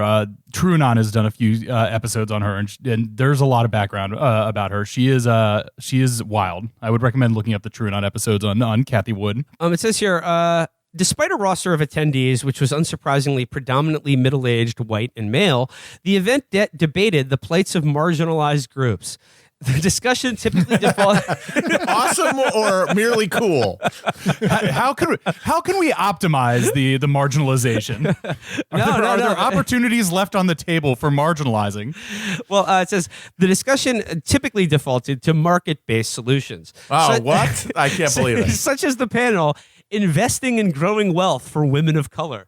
Wealth taxes and reparations were not on the list. But it was not all saccharine. Michael Piawar, a resident at the Milken Institute and former Republican commissioner of the Securities and Exchange Commission, moderated a lively session entitled Promoting Greater Wealth Equality. Michael Tubbs, who had trialed a universal basic income in his former role as mayor of Stockton, California, wondered why big banks were entrusted with no strings attached bailouts while welfare programs came laden with requirements. Critiques of cash transfer and UBI are rooted in the ideology that some people we can trust with money and some we can't, Tubbs said, going on to describe wealth inequality in America as obscene. The session, however interesting, was shunted off to a distant meeting room that was sparsely filled. Nerd shit. Here we get to the big. This is the marquee event at the Milken Jamboree. That was not the case for someone who turned out to be one of the conference's biggest draws. Bari Weiss, the provocateur and self-styled free speech martyr. I mean, giving away the game here at the Milken Jamboree seems to be the theme rather than ending oppression, because self-styled free speech martyr Bari Weiss is the biggest draw at the Dracula conference. Of just like the most powerful people and the richest fucks in the entire world. And they're just like, yes, Barry, please, more. Tell us more. We want to, please tell us about your plight being censored. Her appeal to older financiers. I mean, that's also funny because, I mean, we could just, her appeal to old people, period. I mean, like, that's her appeal, period, point blank. Yes. I remember I saw like any book tour, any book reading she gives is like, she's like Jay Leno. She's like playing to like, she's one of the only people who plays to an audience categorically 40 years older than she is. They all like to imagine that she's their smart young granddaughter who just can't catch a break in this harsh world. We're the cutting edge rebels, like we're edgy and cool because we're not afraid to tell you some real shit about how the junk bond market is fucking ripe for investing in. It says her appeal to older financiers was known, but it became crystal clear when her session entitled "Talking Back to Cancel Culture" drew a capacity crowd that left some stuck outside in a queue. Weiss fucking love that shit. I got it. The cancel culture stuff is just so my eyes just go fucking blank, and these people, like, I'm sure like you guys, I find the whole discussion of it more just irritating than anything. Like, but these older people just like it is the most interesting thing in the world to them. These are the most uncancelable people on the planet. You know what I'm saying? Like Michael Milken got a pardon from Trump. You know what I'm saying? Well, these are they're the most. Yeah, they're at the most Olympian remove, but they're also incredibly powerful people who are now living in a technological and media environment where they are having to see the opinions of their lessers. And that is very unnerving and destabilizing and anxiety producing for them. They hate that shit. And they're like, someone do something about this. Who can I send some Werther's originals to who will do something about this? But like, and there's a lot of people who are like me. I love Werther's. Hook me up. But just in terms of our wine entree pairing with the first interview, like I think there's a reason the biggest draw at the Milken Jamboree is a conference on talking back to cancel culture. I mean, like, there's a reason these people like talking about it, because I think it's a way for them to basically further their financial fucking chokehold over the rest of us. Because, like, yeah, it is enervating, but like, I think most people who engage heavily in the cancel culture debate on one side or another just want you to keep fucking talking about it. Yes, even though you don't their have interest to. and the interest of people who pay them to make this what matters at this given moment in time. Weiss spent several minutes criticizing her former employer, the New York Times, and decried what she called the philosophy of woke. At one point, Weiss... Whoa! Yeah, here's the money shot. At one point, Weiss compared her professional travails to the life of Galileo, the Italian scientist who was forced to renounce his views on heliocentrism to avoid being burnt at the stake. Calm down, Barry. I mean, the ego. She tried to get the New York Times to fire her, and they wouldn't do it. So she had to quit. I mean, just it's the equivalent would be somebody like is climbing up onto their own stake and lighting the bonfire themselves. And it's also whatever professional consequences Galileo suffered for his theory of a heliocentric solar system. I'd say a little bit more, I don't know, important and world history changing than Bari Weiss's discovery that BDS threatens indigenous Jewish bodies and spaces. I'd just say one is a little bit more worthwhile than the other, or it's just, I don't know, a little bit more important. If I was going to, if you're going to compare yourself to someone, she could have compared herself to, like, I don't know, when Krusty the Clown lost his TV show. Again, though, Krusty would have had to have quit the show himself under no pressure. This is really good, though. Her interviewer, the conservative political pollster Frank Luntz. I mean, once again, Bari, cutting edge here, like the bleeding edge of fucking like dangerous cultural fucking rebels being interviewed by. Being interviewed by a guy who still has spaghetti stains from like the last time he had to watch a focus group through a fucking two-way mirror. Yeah, I'm more impressed that Luntz would risk his professional reputation of as Mr. Polls by consorting with such a dangerous and against the grain thinker as Bari Weiss. He says her interviewer, Frank Luntz, implored Weiss to throw her hat in the ring for the open U.S. Senate seat in Weiss's home state of Pennsylvania. Okay, can I donate to this campaign now? Is there anything I can do to make this happen? Someone needs to do worse than J.D. Vance in a primary, and I think she's got the power to do it. An idea that was greeted with a burst of applause, marking the rare Milken conference talk where those in the audience were not fiddling with their phones. So there you go. That's the Milken Jamboree. It is like it's a conference where it seems like the biggest thing they're complaining about is that they have run out of copper wiring to strip out of the walls. Yeah. And so all they can think about is the idea that someone somewhere else maybe is considered wrong by somebody. And that's it. That's all they got. And it really should make people who like obsess about this shit on either side who are not that well off wonder, like, how the hell is this a priority in your life? I mean, for these freaks, I understand. They got nothing else to care about. Yeah. All right. When I grow up, I'm going to Bovine University. Well, speaking of education and identity politics, you want to talk about Bari Weiss's Bovine University? Yes. I always hate talking about her because, as we've discussed, there's just nothing there, like absolute zero. Cipher. But this is such a next step. This is so next level that I got to tip the cap. This is like in the comic book when all of the bad guys get together to open a university. This is every time. Whenever I read of her like doing a new stunt like this, it's what I imagine the feeling of like overdosing on trazodone feels like. So I don't know if you saw this, but Bari Weiss is launching what is going to be known as the University of Austin, with a murderer's row of people in Epstein's black book. Steven Pinker is there. Larry Summers is there. All the stars. Niall Ferguson is there. Oh my God! Like all your favorite. All the people who have been working diligently to destroy academic freedom in their in their private and professional lives are now joining a university dedicated to, of course, academic freedom. So I would just like to read here some of the frequently asked questions on the University of Austin website. Is the first one why? Well, okay. The basics. What is the University of Austin? The University of Austin is a liberal arts university committed to freedom of inquiry, freedom of conscience, and civil discourse. To maintain these principles, the university is fiercely independent, financially, intellectually, and politically. I don't know, man. It seems like a bunch of boring neoliberals, like guys who say that there can't be any, you can't tax rich people because you'll get rid of incentive, and also you do have to tax poor people because someone's got to give money to Israel. Someone's got to have skin in the game. They got to have skin in the game. Okay, you say that, but they have former presidents of both Harvard and U Chicago. That's skin in the game, baby. Yeah. Why is your acronym UATX? U is for university. ATX is a popular configuration for Austin, Texas. Ooh. U equals university. Rail equals rail.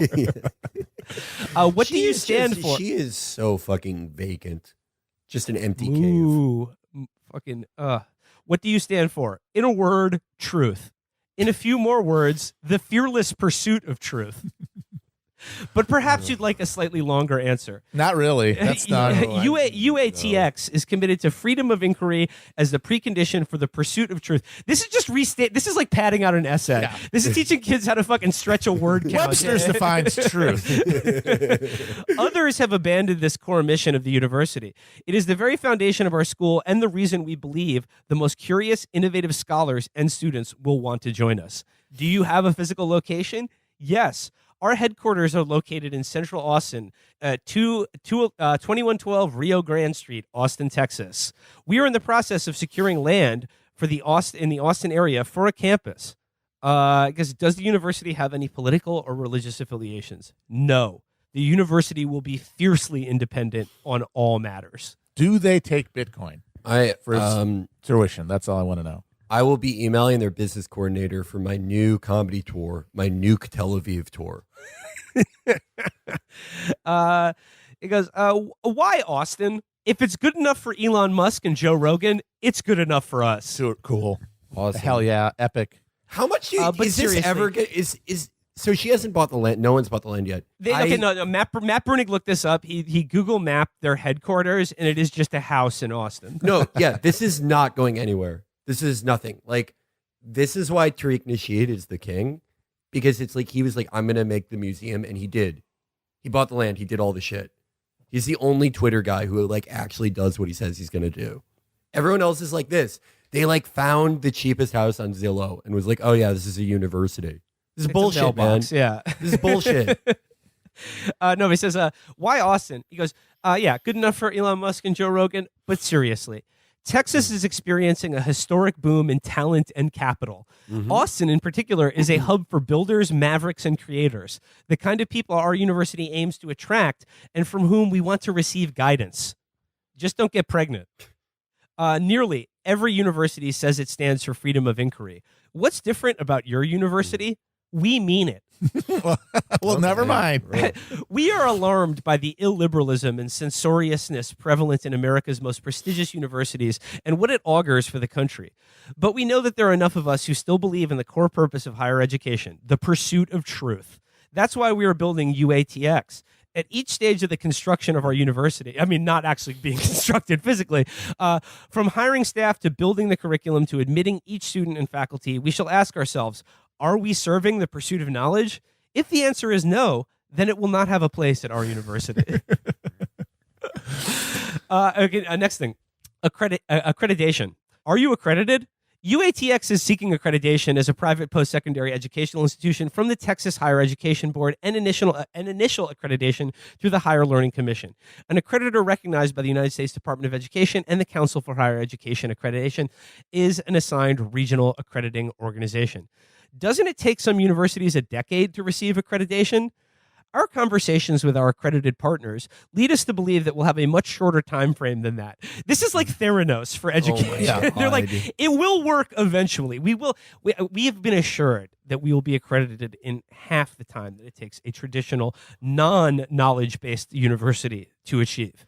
Because of their pursuit of truth. That's going to make things go much faster. Because they mean it. I mean, well, yeah. I mean, when Joe Rogan is declared dean of partying down... Everything sucks so much dick. Like, William F. Buckley would not have been like, yo, watch this space.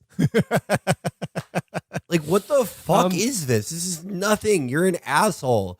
This is why like, are you this is like when a guy who had like one big song 2 years ago is like, yo, I'm selling NFTs. Fuck off. Why are you seeking accreditation? While we believe that the accreditation process is one that needs reform, at this point it is necessary we seek accreditation for our degrees, for our graduates to pursue postgraduate degrees at other universities, professional schools, law schools, and medical schools. Do you offer degrees? We do not confer degrees at the moment. I know why they're getting accreditation. So they're always going to forget to do it. They're going to forget to do all the shit. And that will justify this never being a real thing. Because it's always going to be like, oh, we were going to get accredited, but then like we were too, like we told too many truths. Oh, like it's not that I forgot to turn in the form or anything. And it keeps, that's like a rolling excuse for why this doesn't exist. Really? This is like, no, you just have to read all of Barry's like bullshit stunts through the lens of like, Oh, this is like if Janice Soprano hated Muslims.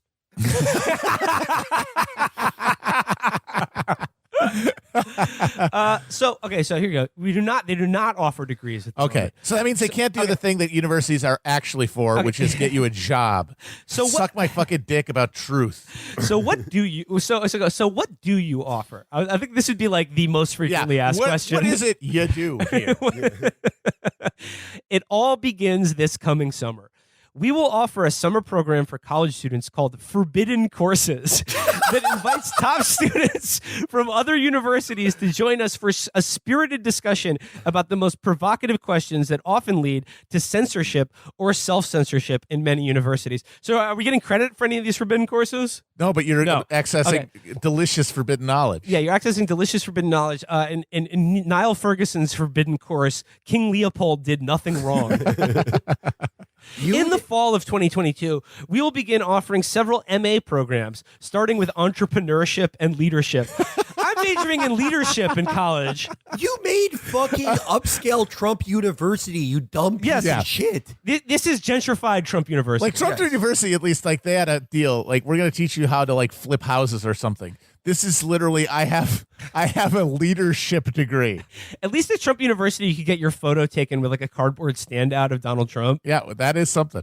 No, Yeah, I got to meet Steven Pinker. Awesome. It says college students, but what this is going to be is it's going to be a bunch of fucking like reactionary Rodney Dangerfields back to school. Yeah, no, they're all going to be 70-year-olds It's all geriatrics who just like are so they had like they didn't get laid in college and they've been spending their entire lives like fuming about all the libs on campus, and now they get to go and relive their glory days. Yeah, this is the best. They should honestly make it like Westworld and have like sexy co-ed robots who like love their edgy like recycled Andrew Dice Clay bits that they do at the lunch table. They're gonna expect they're marketing this like, oh, this is for like, you know, Zoomers who don't buy the, you know, the media's divisiveness, but About in reality, Israel.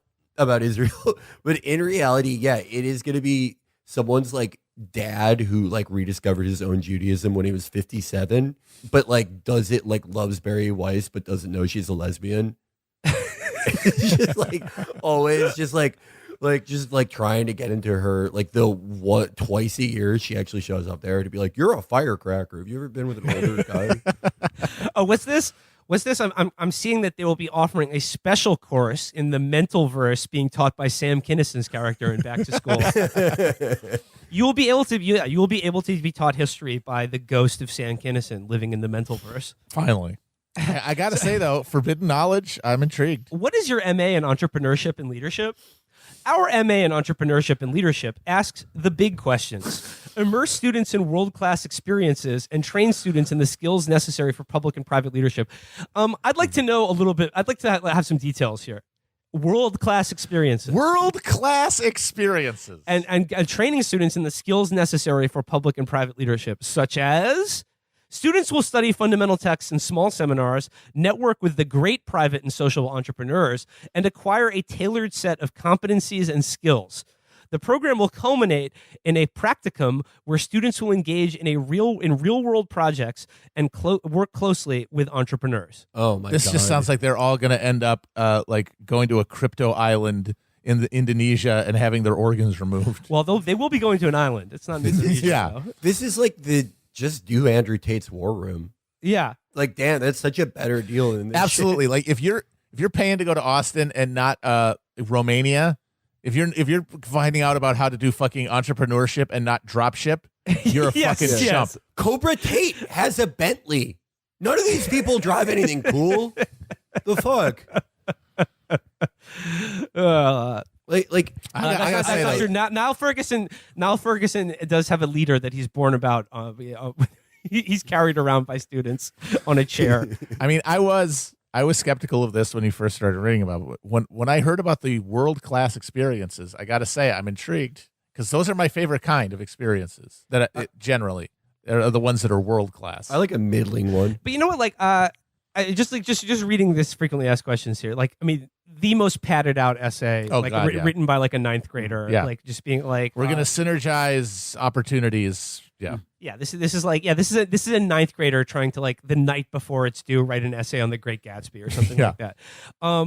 But like in all the grim and brutal truths and forbidden knowledge that they're fucking offering, they're not spelling out explicitly what this forbidden explicit. You gotta go. is. See, this is salesmanship. Yeah. If you want the forbidden knowledge, you have to pay to go to the forbidden university. Or I guess you could just read all these guys' Substacks. I'm assuming, like, are they holding out? They should really make that clear. They should be like, look, it's not all the boring bullshit that you already know we believe that we say publicly. We have stuff that we're only putting out there in the context of the forbidden courses. Yeah, you can't record it. You can't talk about it. Yes. It's like Fight Club, Yeah. you know? If you want to know what Niall Ferguson really believes, ooh, brother. And the funny I thing- got some world-class experience for you. Yeah, and the thing is, like, even if that's true, like, oh, there's stuff that we don't say publicly. I could take a guess. Yeah. I could figure it out. Yeah. It's not that hard. It's like the forbidden knowledge you get is either like colonialism was a net good, or like, did you know that Israel has the most per capita startups in the world? Yeah. Oh man, you show up and it's just that old dude from CPAC with his fucking Thanos coins. All right, I am going to their Airbnb then. I have unfinished business with that man. Dry Bones will be teaching an art class. Dude. So what you do is you take Ziggy and you just make him sadder and more squashed. That's the first step. Yeah. I would love to talk to Dry Bones about like his comic strips every year that were like the anniversary of Jonathan Pollard's sentencing, where it's just like the central dumpy character being like, please, Obama, free Jonathan Pollard from this injustice. There we go. Bari Weiss is Bovine University. Moo. World-class experiences, folks. Just like you can get at a cruise ship and a casino.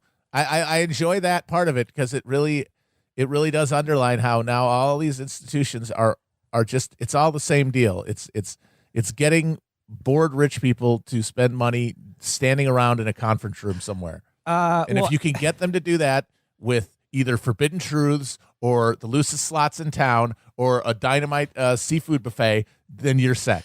By the way, one of the frequently asked questions is, sounds great. How can I support you? Every dollar counts. You can support us financially by going to our Support Us page and clicking the Support Us and Join the Movement button. Then it says, Christ. I'm not rich, but I want to help. What can I do? We are grateful for a gift of any size. Jesus Christ. Give until it hurts. You Give it to are Barry evil. until it You are hurts. an evil fucking woman. Just at least grim. like 10 guys on fixed incomes gave to your fucking Airbnb with slideshows. You fucking evil piece of shit. You are rotten. I just love the idea, like, of just like of the I don't know. I'm gonna guess like maybe 5 undergrads like under the age of 60 that enroll in Bovine University. Like their first day, they're like, oh boy. They're like, welcome to the University of Austin, Texas, the home of Elon Musk and Joe Rogan. Hands shoot up in the back. Will we get to meet Elon Musk and Joe Rogan? No, you won't. Of course not. You're Steven Pinker via a Zoom call. This is anti-woke Camp Krusty. This is so rotten. I hate her. She's so awful. Fuck me. I'm just so sad thinking about like the people that donated. Like just someone's like loser dad just being like, I'll help you, Barry. And he sends like $65. And he's like, I can just eat rice for the rest of the month. That's so depressing. For this thing that's like never going to exist. It's never going to be like an actual like place. I hate this. She's rotten. It's like at least Rod like obviously feels bad about himself. At least like Rod and Ross are like at the end of the day when they close their eyes at night, they're like, oh, I'm like God's little worm. I'm in pain. But she writes this and like gets all these like orny boomers to like send them their social security checks, and she's like, I'm a good person. Damn, you're awful. I like our friend Stefan Heck pointed this out, but like when she announced it on Twitter, she was just like, we got tired of complaining about the campus environment today, and it's like, no, you're not. You did not. You were doing that the You rest of founded your this life. university to complain more. Yeah, that's what are the you talking forbidden about? knowledge is. You Yeah. get in there and it's just them going like, can you believe what they're doing? Can you believe what they're up to? Yes, I can. It's all you talk about. And by the way, By the way, I'm also indigenous to the Middle East. yeah. All identity politics is bullshit except for one very specific kind. If this does end up being, I mean, it's obviously not going to be a real college with a fucking campus. No. And when it doesn't happen, they can blame the woke people for undermining it, or like this, they didn't want you to know, or whatever. But if anything comes out of this, it will be probably some PragerU YouTube bullshit. Yes. Like a master class on like the bell curve. At least PragerU, you can watch those videos for free. Yeah. And you no, can you'll use have to pay for sure. Yeah, like masterclass. You got to subscribe. And then Niall Ferguson, it'll be like the history of the British Empire with Niall Ferguson, where he just talks about how it was epic.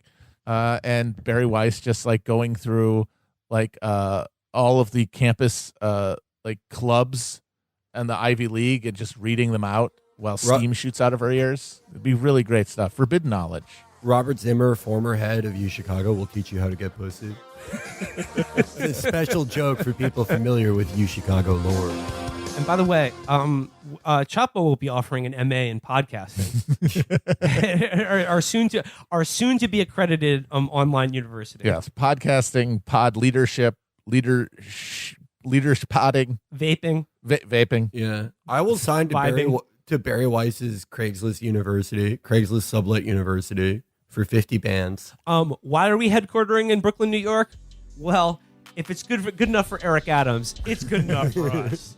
I want to ask you now about really like for me, and I think a lot of our listeners, a man who became kind of the face of this ongoing genocide, and that is, I want to ask you about the life and career of Refaat Alareer. He was a guy who I was introduced to through your live streams when, like, as October 7th happened, and then as like subsequent events happened, I was through your live streams of him in Gaza that I began to follow him and then follow him on Twitter.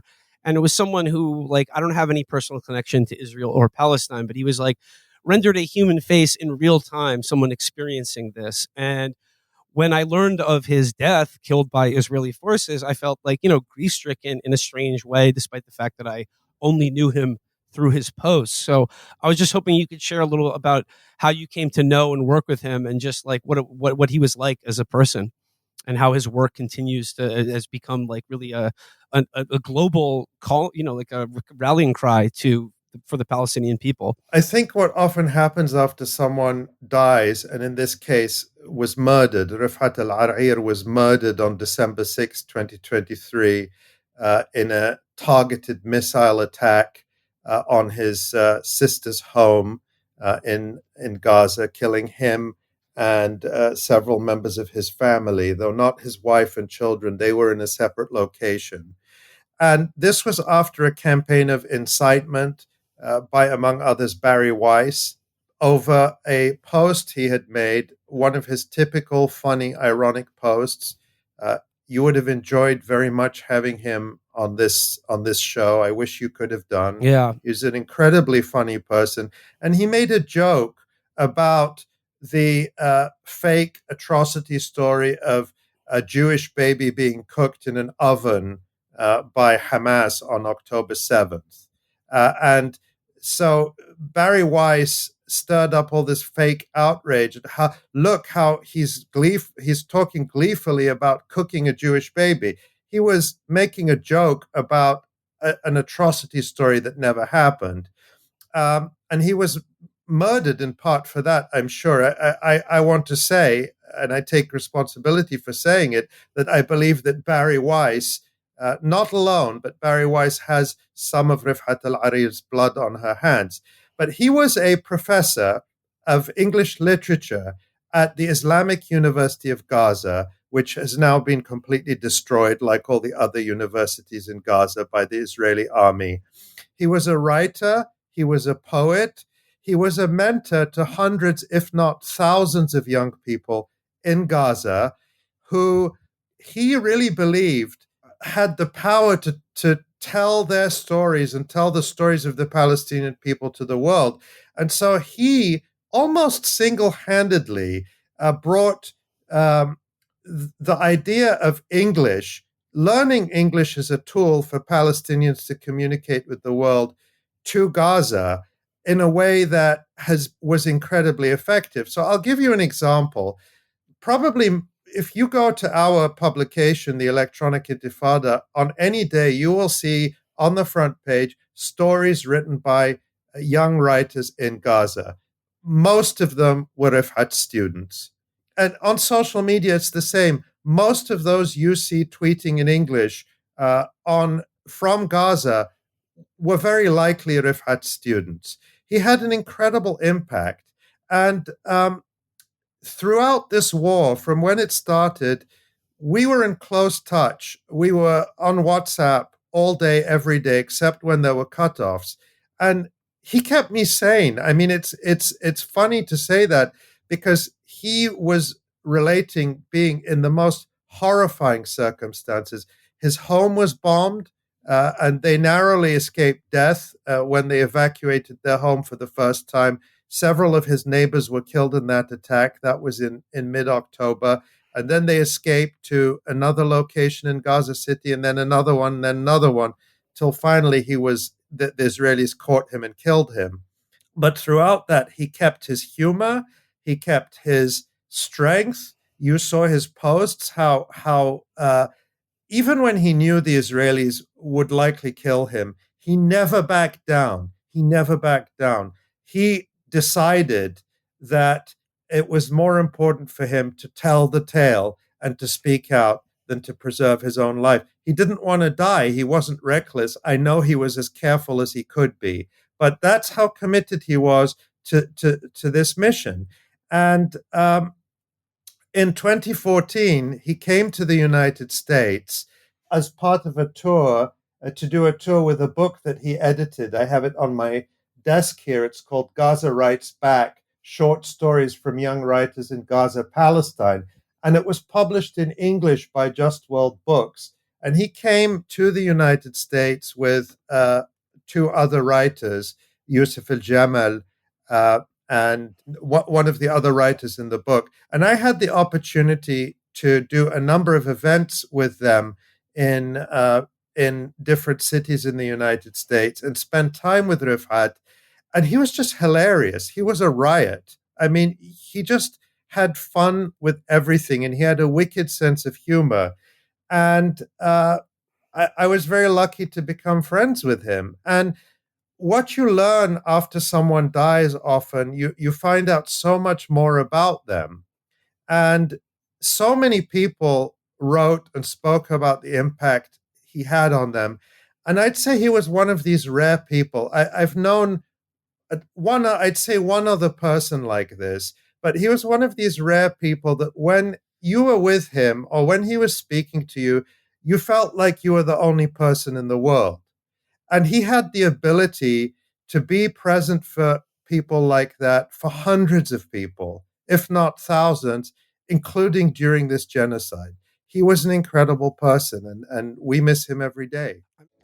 A little late to this one. This is what everyone's been asking for. I am referring, of course, to the New Inquiry article about Bovine Barry's University of Austin. And like I feel a little guilty with this reading series because it really has done all of the work for me. Like, unlike most reading series, this is an article that I think is actually really well written and hilarious. So, like, I don't know how much more I'm going to have to add to this hilarious account of the dangerous courses being offered at Bovine University, but I think it's worth diving into. So, gentlemen, this is An American Education, Notes from UATX by Noah Rawlings for the New Inquiry. It begins like this. Many of the founders had participated in the same conservative think tanks, the Hoover Institution, the Manhattan Institute, the American Enterprise Institute. Many had contributed to the Free Press, the digital paper founded by Bari Weiss in 2021, the same year as University of Austin was announced. Many were friends or fans of Jordan Peterson. One University of Austin founder was even double dipping, delivering lectures at both University of Austin and Peterson's forthcoming Peterson Academy. One had been fired from Princeton University after sleeping with a student and discouraging her from seeking mental health care, per an official university statement. One had been accused of assaulting his girlfriend. The charges were dropped. Another had a talk at MIT canceled after comparing affirmative action to, quote, the atrocities of the 20th century. And so, beneath their optimism, they churned bitterness and indignation at their mistreatment by the thought police, sour feelings they sweetened with their commitments to a free and open inquiry. To build a university, you need money, but the founders were so eager, they were so ambitious and impatient, they wanted students in classes now. So in the summers of 2022 and 23, University of Austin established week-long programs where students at other institutions could attend seminars and lectures by world-class scholars and knowledge creators, a sort of anti-woke summer camp. Title, Forbidden Courses. The University of Austin is not in Austin, not yet. It's 200 miles away in northeast Dallas on an office complex owned by Mr. Harlan Crow. So right off the bat here, University of Austin, Texas is not actually in Austin. It's in Dallas. The building is the Reichstag. You brought it over. Felix, I noticed you noticed this guy. This is one of my favorite encounters in this article. So it says here, Peter sat next to me on the bus. He was fired up. He was delivering opening remarks later that night. Plus, we'd begun talking about a subject that interested him, exercise. It's indispensable for an intellectual, he told me. You should be exercising. Do you? I'd recently started going to the gym, I said. He looked doubtful. You got to get into jujitsu, man. I'm telling you. Peter did jujitsu. It changed his life. He'd spun around in his seat, scanned the rest of the bus, and then whipped back to his laser eyes on me. I could murder everyone on this bus and nobody could stop me. It's a superpower. Oh. I thought this over. So yeah, Felix, as someone who studied jujitsu, could you please tell us about the superpowers it gives you to murder anyone on a bus? Like guys like this, and by like this, I mean people who have done jiu-jitsu for 2 months and have in that time learned like one shitty cross choke and could do a takedown on someone if they're being allowed to. They love doing this where they're like, guess what? I've just learned the secret to fighting. I know how to fight in the ground. No one else knows how to. Only I do. I'm one of the 0.1% of the world that knows this. The ground is an ocean. I'm a shark. And like, it's like, okay, maybe in 1991, that might be something when no one knew what this was. But even then, like, what do you think? Do you think that someone is just going to let you, Peter Boghossian, hug them and drag them to the floor extremely slowly while you get out of breath? No, they're going to hit you. Was that the guy who did the fake journal article? Where they submitted a bunch of nonsense to a journal. Oh, I don't know if that's the same. I think it was that guy, Peter. Well, his name is Peter Canelos. Oh, it's a different guy. Yeah, it's a different guy. He's probably also there. He does not. I mean, if you do go Google image search for Peter Canelos, he does not look like the type of guy who could murder anyone on a bus, despite his martial arts training. It's just like, okay, assuming he does get one person to the ground and takes their back and is holding like a blood choke, like a rear naked choke for a long enough time to kill someone, is everyone on the bus just like patiently waiting in line for Peter to beat the other ones up? Yeah, they're going to beat you to death. You can't fight off all those guys. Yeah. Like 9/11 would have worked like that if that's how it worked. They wouldn't have had to bar shut the cockpit or any of that shit. They would have just learned jujitsu for 2 weeks, killed everyone on the plane, and then flew it into the buildings. Yeah, it's just such bad advice. Like the idea that like jujitsu is like it's like a real fight at all. Like, it's very useful for fighting, but I'm sorry, in a real fight, you can't just, like, get on your back and do a helicopter sweep to someone. They're going to kick you in the fucking head. I think it's important that the guy said that, like, jujitsu is very important for intellectuals, because I think that's kind of how it's not good enough to just, like, present your arguments and be an intellectual.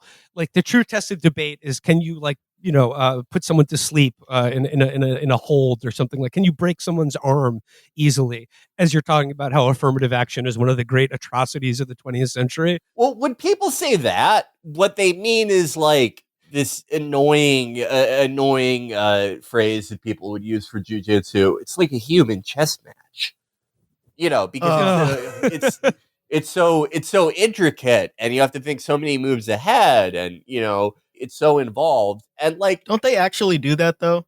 Aren't there real human chess matches where they're on a chessboard? It happens. I feel like that's more that's one of the few chess. Varsity athletics offered by the University of Austin is human chess. Oh, that would be great.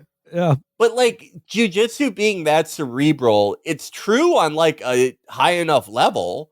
Like if you're so good at it that you're not just, acting on pure adrenaline and then running out of gas while you do it. Yeah, sure. But that's not what these guys are. They have like 30 seconds of go in them.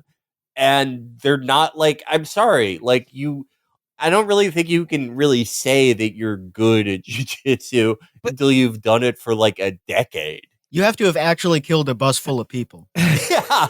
I need proof that you did that. I want death certificates. But I feel like, what is it about jujitsu that like leads to this kind of like? I remember like I swear to God, like another guy I knew who like started doing Brazilian jiu-jitsu, like said after studying it for some time, like he advertised it in the same way this guy did to me by saying, "It gives me comfort to know that any room I can walk into, I can physically dominate any man inside of it." And I'm just thinking like, is that the way you think? Is that the way you think when you enter a room?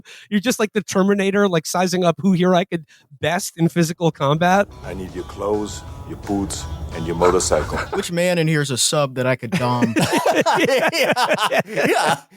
I think very broadly, right, that not all men, but a lot of men, at least when they're growing up, like in their adolescence, do have like this thing lurking in their consciousness.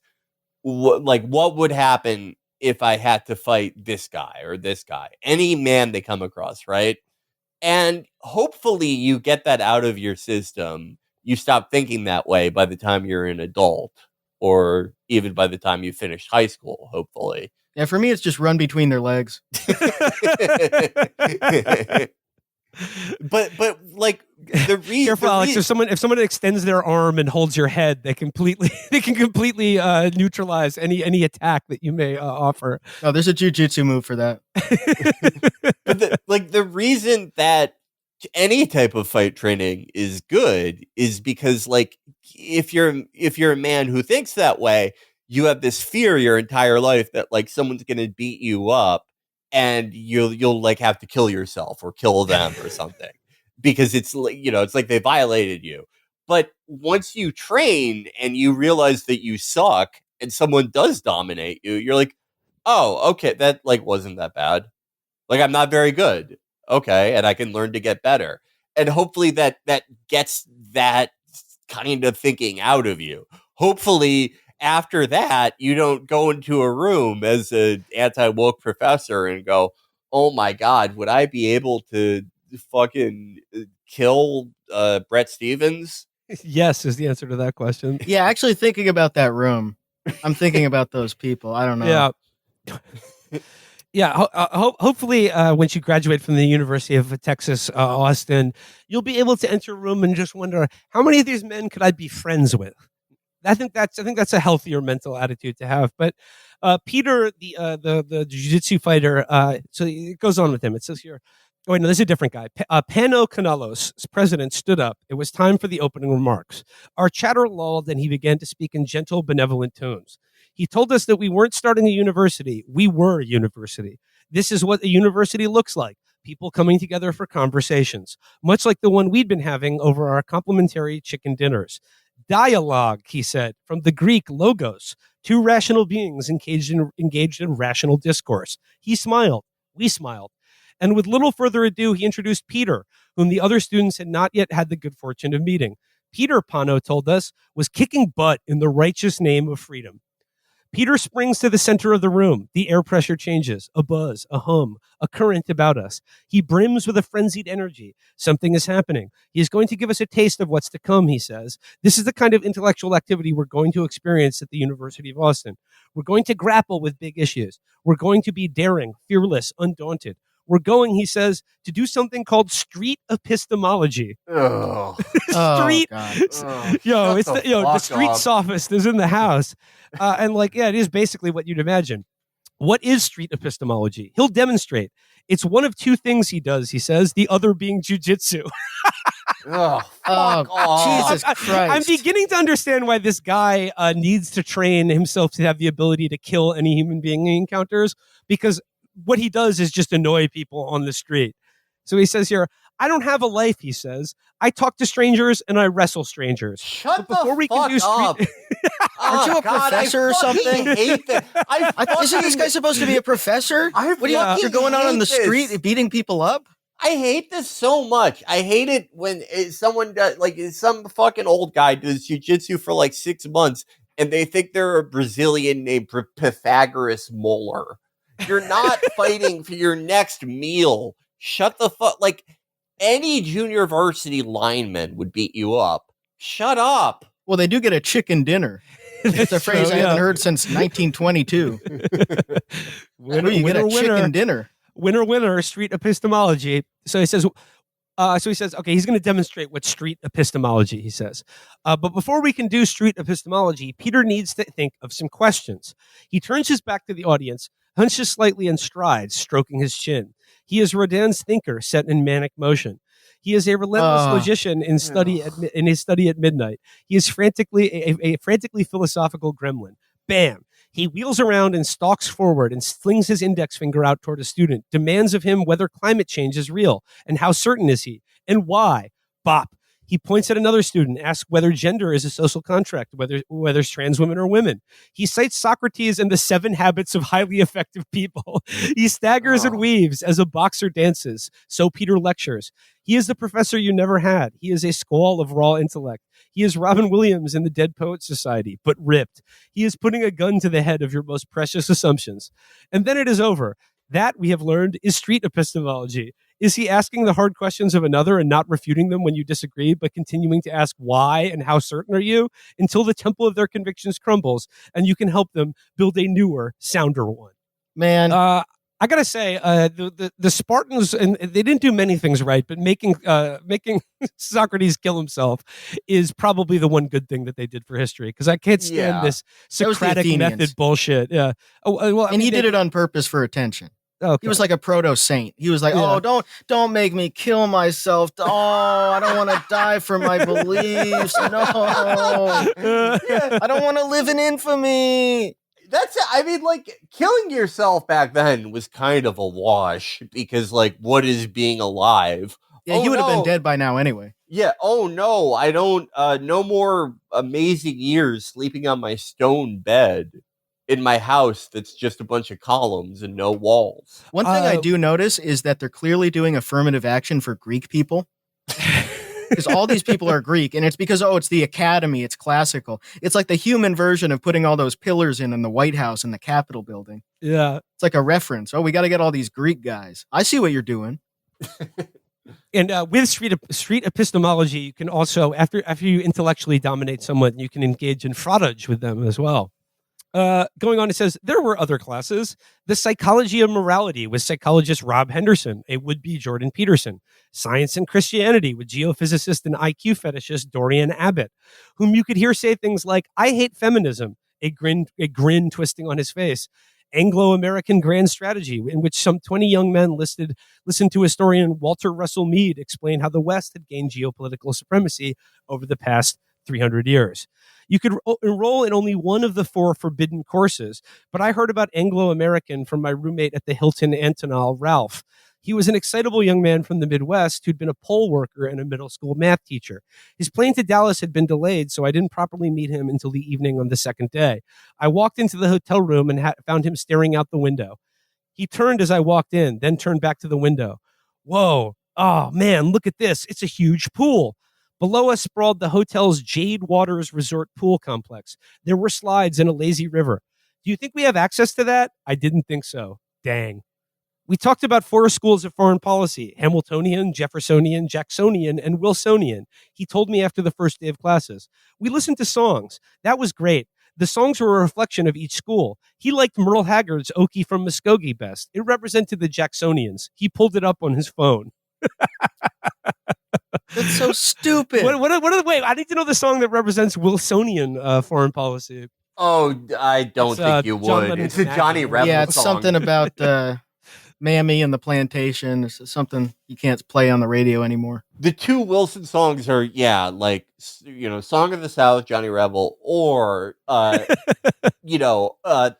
Klaus Schwab music video that some right-wing guy made.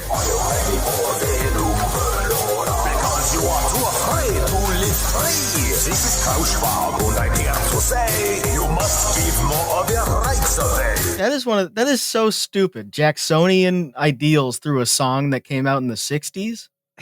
Like, what are we doing? And how is that different than Jeffersonian? What's the difference between Jeffersonian and Jacksonian? Also, didn't Merle Haggard write that song essentially to make fun of the point of view he was giving voice to?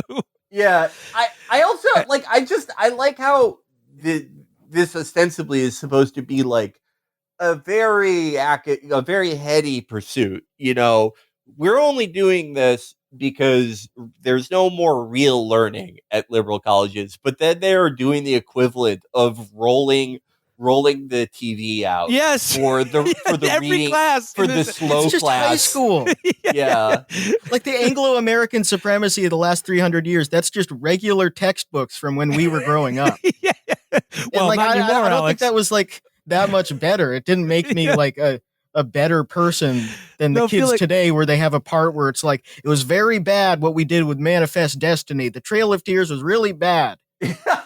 Like, is that, they're not gonna be fully functional humans. They're gonna kill themselves for being white because there's a page about the Trail of Tears that they also didn't read. Yeah.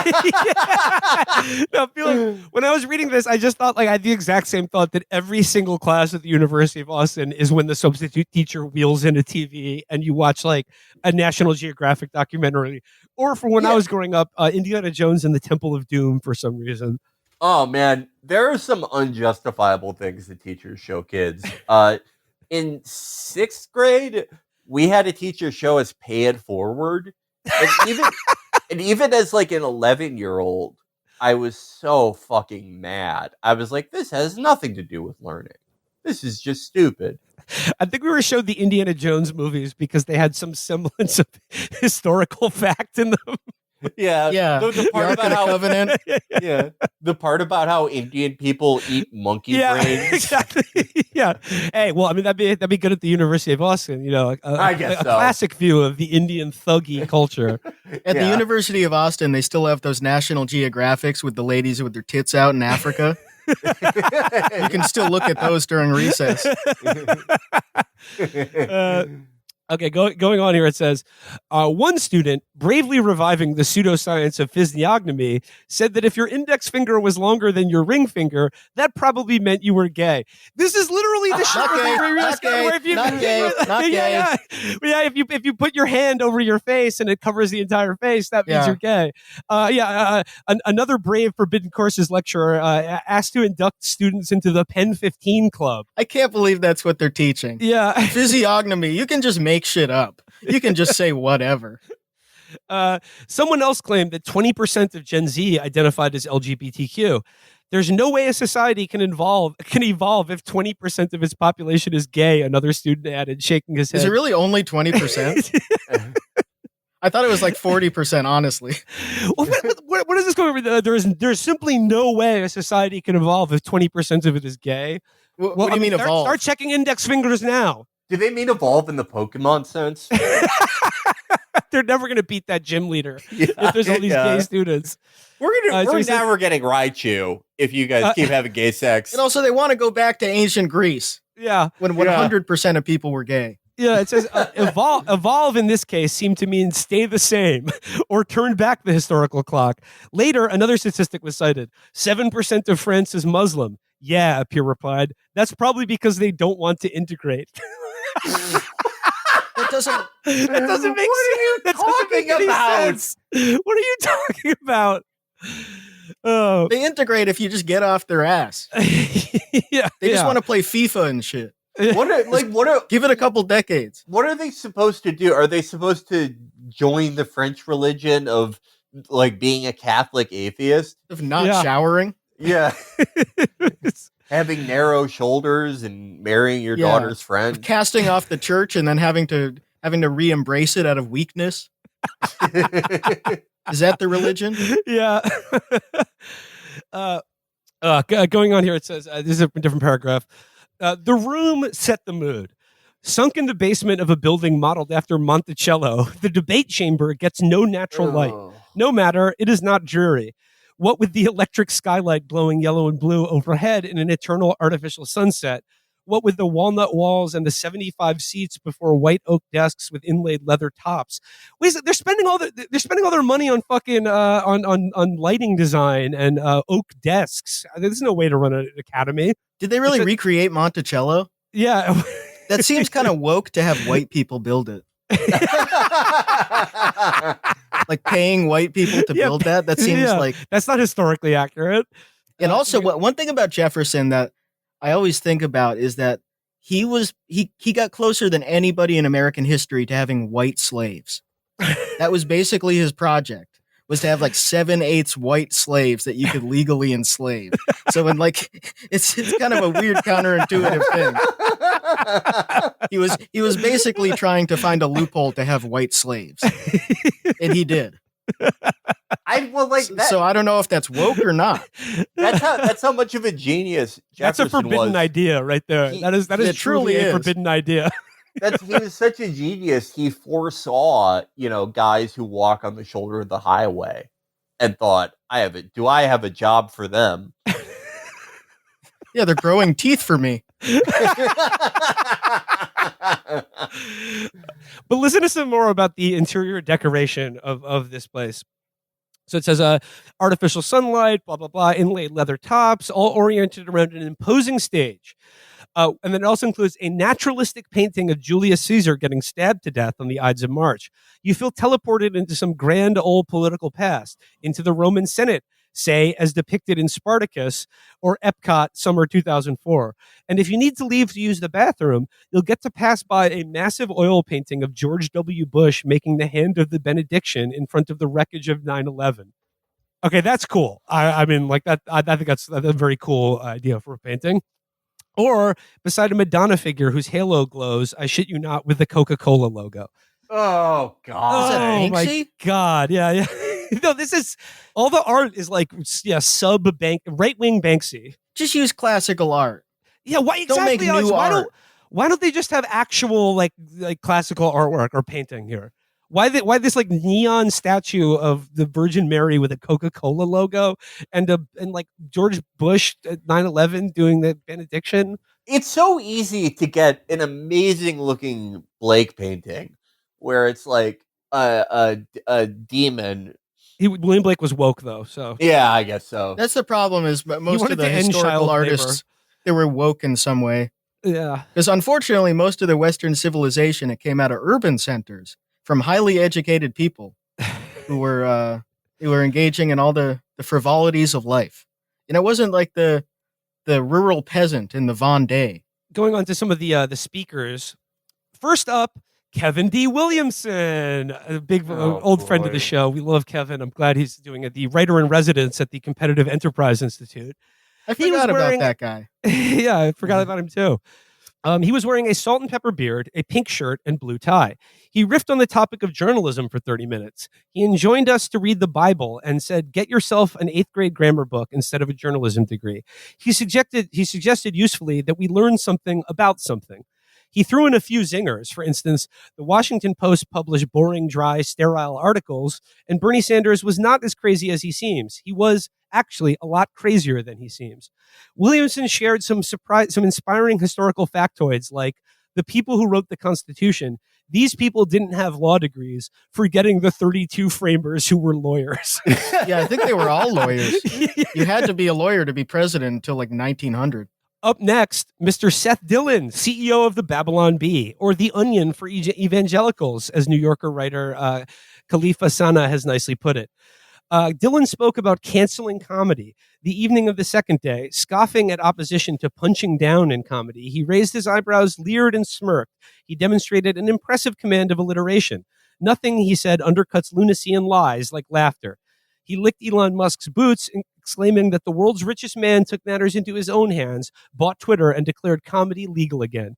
In his beard and suit, he was a spectacular man-child. So he's giving, I guess, a comedy writing seminar here. Comedy's legal again. Thank God for that. Delivered with uncanny hypersensitivity of a bad actor, Bari Weiss's speech was a jumble. On the one hand, she was careful to assert her identity. I'm gay. I'm Jewish, she began. On the other hand, she praised University of Austin for being a place to separate identity from ideas. On the one hand, she made good use of the freewheeling frontier imagery that is popular with tech heads like Joe Lonsdale, saying that we're living in a time that requires new pioneers, such as the good people who enter the wild west world of podcasting. Thank you. I've been a fucking homesteader. Wild West. Yeah, I've been a homesteader. I think we're at about here. like 1890. The bankers have moved in. Yeah. The railroad has been constructed at this point. Everyone's getting in on this fucking racket. I would say that we are like the Wild West character Steve from Deadwood. He'll be teaching on Forbidden Chorus. Yeah. Can I just say that I hate that there's like a tech guy named John Lonsdale, because you hear that name and you're like, that's one of the Watergate guys that got 15 years and converted to Christianity. He has such a Watergate name, but no. Is G. Gordon Liddy still alive? No, I believe so. No, I don't. I thought he died like in the last few years. Oh yeah, 2021. He could have taught at that college. Okay. He had a radio show for so long. He was just around forever. His radio he show could have taught a ruled. course. His radio show actually was Forbidden Ideas because it would include things like if you shoot an AT-8 engine, aim for the head because they usually have a vest on. That was his Forbidden Course. Yeah, it's crazy that he was on the radio. I mean, yeah, like I said, none of these forbidden ideas are being talked about at the University of Austin. So it says here, the Wild West world of podcasting. On the other, she told us that we also needed the genuinely safe space that University of Austin provides, disregarding that the University of Austin's academic programs manager had recently promised the school would permit no safe spaces. In the ensuing Q&A, however, at least one person in the audience evinced disappointment. This student asked Bari Weiss why a school that promised constructive debate had failed to invite any speakers who were left of center. Weiss had difficulty with that one. Perhaps because it so plainly points to what most attendees knew but blithely kept unspoken. University of Austin quite clearly embraced some truths over others, and the discussion it fosters are like those that might take place at the Hoover Institution or a right-wing message board. There was only the most superficial range of opinions and ideas held.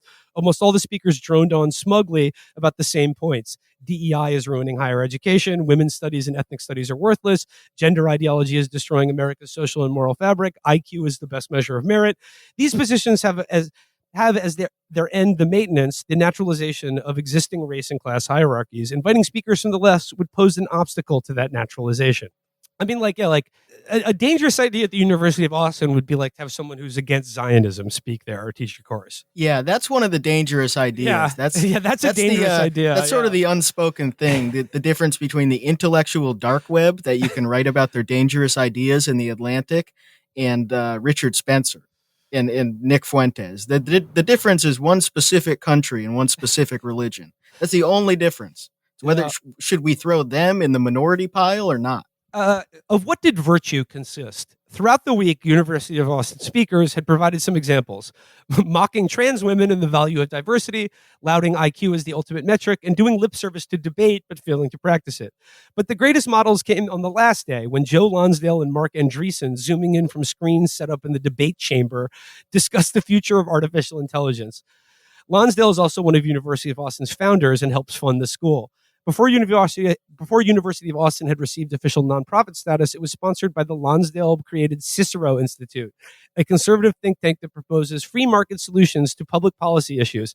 Again, what a dangerous idea to talk about in the 21st century. Free market solutions? I've never, and there's not a single university will touch that sticky wicket. I hate this shit because it's like the Heritage Foundation exists. Like, why? Yeah, but why does there old need to be another one of these? Yeah, no one wants to be a Democrat. No one wants to be a liberal, a centrist, any of that shit. There's got to be a new word for it. We need to rediscover the same shit over and over again, but find new terms for it. I'm privatization maxing. Or the genuinely forbidden idea that I've heard come out of Heritage, but unfortunately not the University of Austin, is a recent speech that they gave where they promised the end of recreational sex. That plays well with people. This is a broad recreational. That's such a fun word for it. This is populism. Just like, going to the end here, it says, Lonsdale, with furrowed brow and beady eyes, played talk show host to Andreessen, who resembles nothing so much as a hard-boiled egg. The two That extolled guy used to follow me for like 3 days. Yeah? Me too. What When I caused was him to like unfollow? 18. I don't know. I never found out because I realized later. He's followed and unfollowed me like a lot. It's just he'll follow me, then unfollow me, then follow me, then block me, and I'm just never interacting with him. I don't know what's up. Why is that guy looking at my shit? He has $10 billion. Yeah, I Why are you on the computer? It makes me feel like, I don't know, like I'm taking Ambien and maybe I'm like sending him my dick every night and I don't realize it. I like delete the messages. Why is this? What's happening? He's telling everyone in his life about being sexually harassed. That would be the best ending. I'm so sick of this guy. Be the best ending to my career, to get Me Too'd by Mark Andreessen. Yeah, I mean, it's like I think that's about it on the University of Austin, Texas. I mean, I'm impressed that they even had this little seminar. I thought it was never going anywhere, but best of luck to them and the 30 students that they're educating in forbidden ideas. I guess lastly, before we go, let's think I want to talk about. Did you guys see the libs of TikTok Taylor Lorenz interview? Yeah, I think every fight that people have should have each person wearing a T-shirt of the other person crying. Yes, I like that dynamic. Wait, Alex, I swear to God, when I first saw the video, I thought Chaya was wearing a T-shirt of herself. Yeah, they look I the thought it was same. like Bernie Mac, like Def Comedy Jam. She came out with the pants. She's dark with her Taylor face on it. Lorenz. Yeah. She really is. But I don't know. It just I was struck by just how absolutely brain dead Shia was. Like it just like to be pushed to like not even defend her ideas, but even just to describe them in words. She seemed to like trip over herself and show Taylor a photo of a blowjob on her phone. She seemed like on pills or something. She seemed very like low register. I don't know. It was very, very odd. She made one of the best excuses I've ever heard. Like she, just completely stumbles, fucks up entirely, comes off like an insane person. And then she's like, of course Taylor Lorenz put this out on a Saturday when she knows it's illegal for me to use phones. That shit's so weird. Oh, come on. Both of them do that shit too. Yeah. Where they're both like you know what you're doing. Like you're trying to make a career off of tearing this person down and like digging into their shit. Like we all know what's going on. And then the second you do it back to them, it's like, you posted my last name? yeah. She's You doxing posted me. a picture of me? Yeah. It's like, hey, you're both famous. Shut the fuck up. Yeah. With Chaya, it's just like the Sabbath. You mean Saturday for everyone else? I'm sorry, I've never heard of reporters doing like a courtesy blackout of news on Saturdays. You have to have a Shabbos Goy to send them the emails. Yeah. We should. How do you believe that? People are supposed to respect that you just don't work on Saturday. That's some millennial shit to me. I mean, that's I some don't work lazy on Saturday millennial either. shit. You can't I don't want to be emailed on the weekend. I don't want to be. Shut up. Do your fucking job. Yeah. Are there pedophiles in schools or not? If there are, I don't want you to The see game don't you stop. just Yeah. taking a day off. Oh no. Yeah, their kids are every kid is being raped in every school. But I can't email you about it on Saturday. What? Yeah, give me a break. You think God doesn't understand that shit? Alex, I do love that when Shia talks about like anytime someone writes an article about her, she's being doxxed. Yeah. Shut the fuck up, lady. You wanna this be is famous. your job. This is your job. But yeah, you want to be famous. This is the most famous you're ever gonna like. This is the climax of your life. I gotta say though, I wearing the T-shirt with Taylor Lorenz crying on it was pretty cool though. I think. Does she sell that? I mean, she should. Or Taylor. I mean, honestly, Taylor needs to should sell one it. of her crying. And I don't think there is one because she's smart enough not to give your enemies pictures of you crying. But yeah, you could Photoshop one. No, I'm thinking, like Chaya should just go like the Bernie Mac route and just have a full outfit with like Taylor Lorenz's faces all over it and a map of Africa. To get into that, I would just like to do a little bit of house cleaning myself from the Chapo Department of Corrections. And this touches on something we've been talking about the last couple of weeks. When I said that the funniest thing Jerry Seinfeld has done on television since Seinfeld ended was the Michael Richards apology. That was in fact on Letterman, not Leno. So I will be docking my pay for misremembering that. But I'd also like to dock my pay and apologize to Jerry Seinfeld because really, literally right after I said this guy hasn't been funny for 30 years, he comes out this week with probably the funniest thing I've seen on TV in a long time. His interview with Bari Weiss. It's fellas, incredible. I know you saw this. It's just him giving her nothing for 30 seconds while he nothing. He gives her nothing for 30 seconds while he just like attempts to like fake a human emotion and then just ends up going, you know. You were in Israel Yes. since the war started. Mhm, How mhm. was that trip? The most powerful experience of my life. Really? I'm sure. Yeah. Why?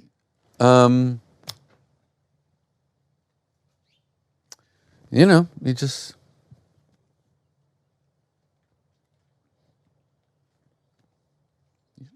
I'm not even sure he went to Israel, honestly. I'm not even sure he knows what Israel is after that. I feel like that was the result of a brainstorming session. Like, it was immediately after they dropped a bunch of like hyper accurate bombs on a refugee encampment, and they were like, everyone's like more mad at us than usual. What do we do?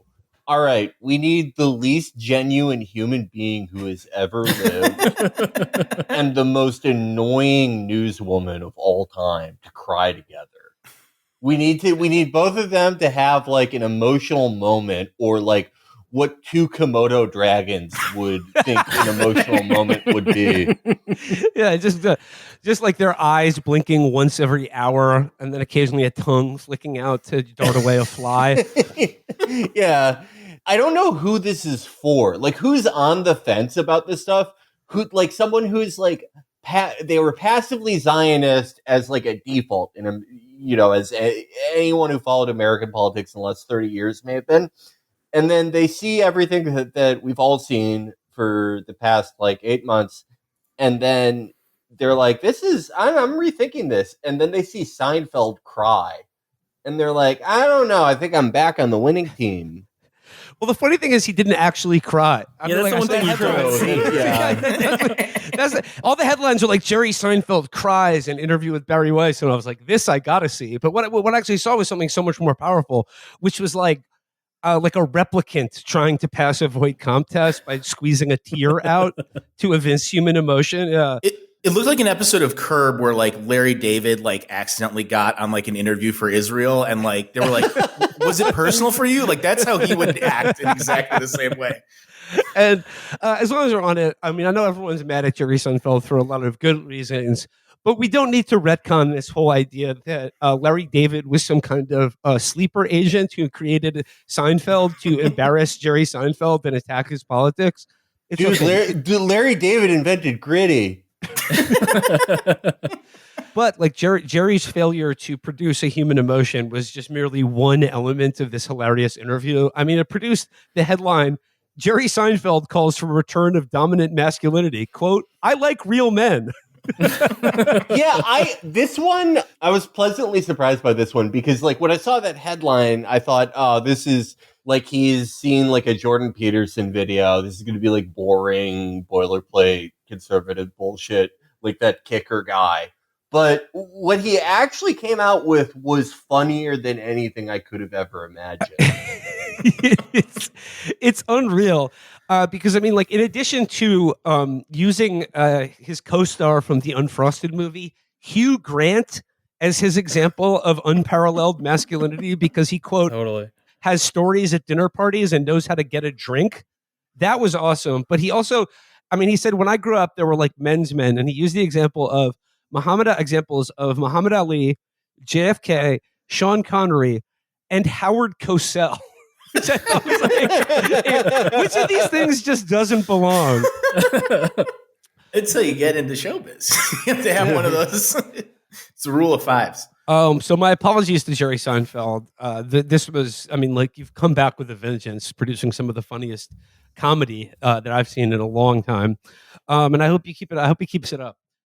There's another sort of there's people who said they got the election wrong. I mean, that's kind of boring, but like more interesting if to me are the ones where people were asked what they got wrong and then just like basically used it as an opportunity to talk about how right they are about everything. Like, for instance, Bari Weiss, who writes, objects in the mirror may be closer than they appear.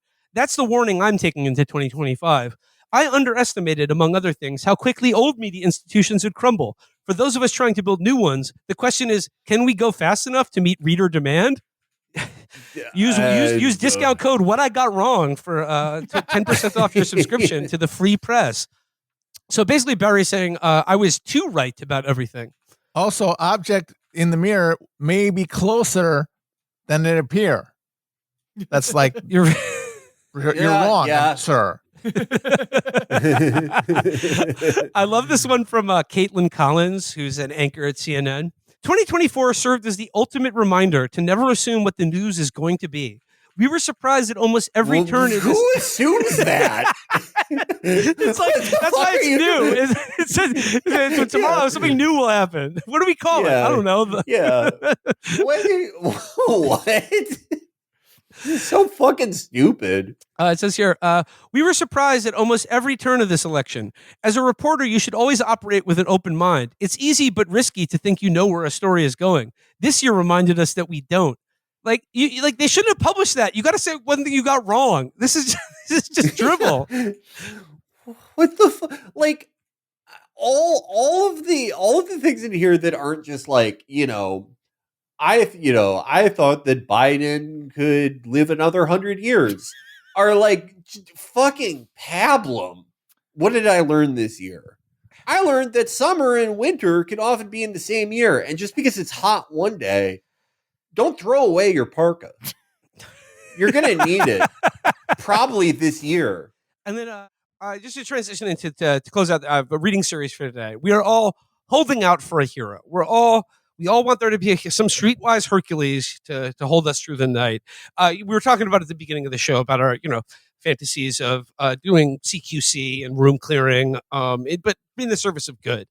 And I wanted to do this reading series is by Chris Arnaud, writing in the Bari Weiss Free Press, and the headline is "All Men Want to Be Heroes." Now, Chris Arnaud is a guy. Obviously I'm going to make fun of this piece, but I always kind of fucked with Chris Arnaud because he liked McDonald's and he was like out there repping the Golden Arches, mostly just by being like, this is where real America's at. But like, he's this guy who sort of goes around like photographing people, or just, he's one of these sort of, I travel everywhere and just sort of like imbibe, what real people are like. He's like, that's kind of his shtick. Mm-hmm. But this article is titled, and the article begins with one of these sort of man on the road type stories. So this is "All Men Want to Be Heroes" in the Free Press. And he says, I traveled around the U.S. for 10 years, and one of my most enduring memories is of being in a dive bar somewhere in Ohio when a room full of guys were trying to break down a door. It started because a woman got upset that her man had gone into the bathroom, locked the door, and that was a half an hour ago, and he's not answering, and sometimes he passes out on the toilet when he's had too much. She needed help. Too much heroin? He's doing fentanyl, lady. I'm sorry. I hate to break it to you. But it says here, she needed help. And for the next 20 minutes, every man in the bar gave it their best shot. Some running and throwing their shoulder against the door, some using pool cues as a crowbar, some trying to pick the lock. Each actor, when it was his time in the spotlight, entered with a swaggering bravado that soon collapsed in cartoonish ways. A humiliating slip and fall, a crushed finger, a yelp of pain. Finally, one of the guys managed to take the door off the frame using tools from his truck, revealing a rail-thin, spiky-haired man sprawled on the toilet who, when woken from his concoction of substances-induced sleep by his distraught woman, walked directly to the bar with an oblivious grin and ordered another drink. He wasn't the main character of this story. The guy who succeeded in opening the door was the hero of the night, and he knew it. For the next 2 hours, he strutted around like the cat's meow. Beaming, he recounted the story of how he opened the door to everyone, including me. I probably heard it 4 times. Each time he told it got more impressive, and each time someone would buy him a drink. The image sticks with me because it was both so comical and so telling. This was one of the diviest dive bars in the country with a diverse array of intoxicated, high, and strung-out customers. Every demographic was represented, with the exception of the successful. And what I saw there was universal. So How many Ohioans does it take to open a bathroom door? Yeah, what do you make of this story of heroic exploits? First of all, it is darkly funny to write this article for in the online pages of if the publication itself, its founder certainly did have a part in killing an actual real hero. Yeah, very much so. But I don't know. I just like all of this stuff where you like mystify something like this. This happens every day in most people's life, that they help somebody do something, whether they are intimately acquainted with the person or not.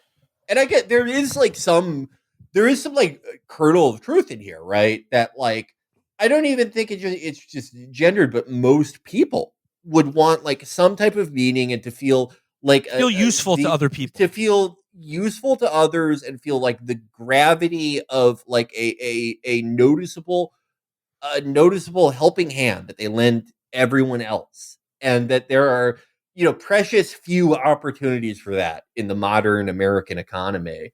But it's just like people will say this, and then it's like, okay, then how do we do that? By listening to the guys in the McDonald's. What? How do we actually do it? Well, I mean, like there's a number of people here he identifies as characters or heroes in this story, but I think the unspoken hero in this incident is, of course, the bartender who continued to serve the guy after he was dragged out of his heroin-induced stupor in a toilet. But no, I mean, he goes on with some suggestions here, and it says, most of the kids the author spoke to were pretty well educated, and a lot of them found meaning in talking about Homer and Virgil, ancient poets who understood the importance of heroes. It reminded me of an article in The Nation I read earlier this year, which is all about the dangers of epic poetry. The writer Orlando Reed argues that the ancient hero archetype is corrosive, bad, and unnecessary, an outdated concept of masculinity which promotes imperialism. I thought at the time, this writer is simply wrong. I thought of that dive bar. So I like wily Ulysses, who went to his truck and removed a door from its hinges. You are the only person in history who will remember that article. The person that wrote it doesn't remember that. And are people in Ohio going, I would help the local guy in my bathroom in my community, but The Nation told me that heroes are gay?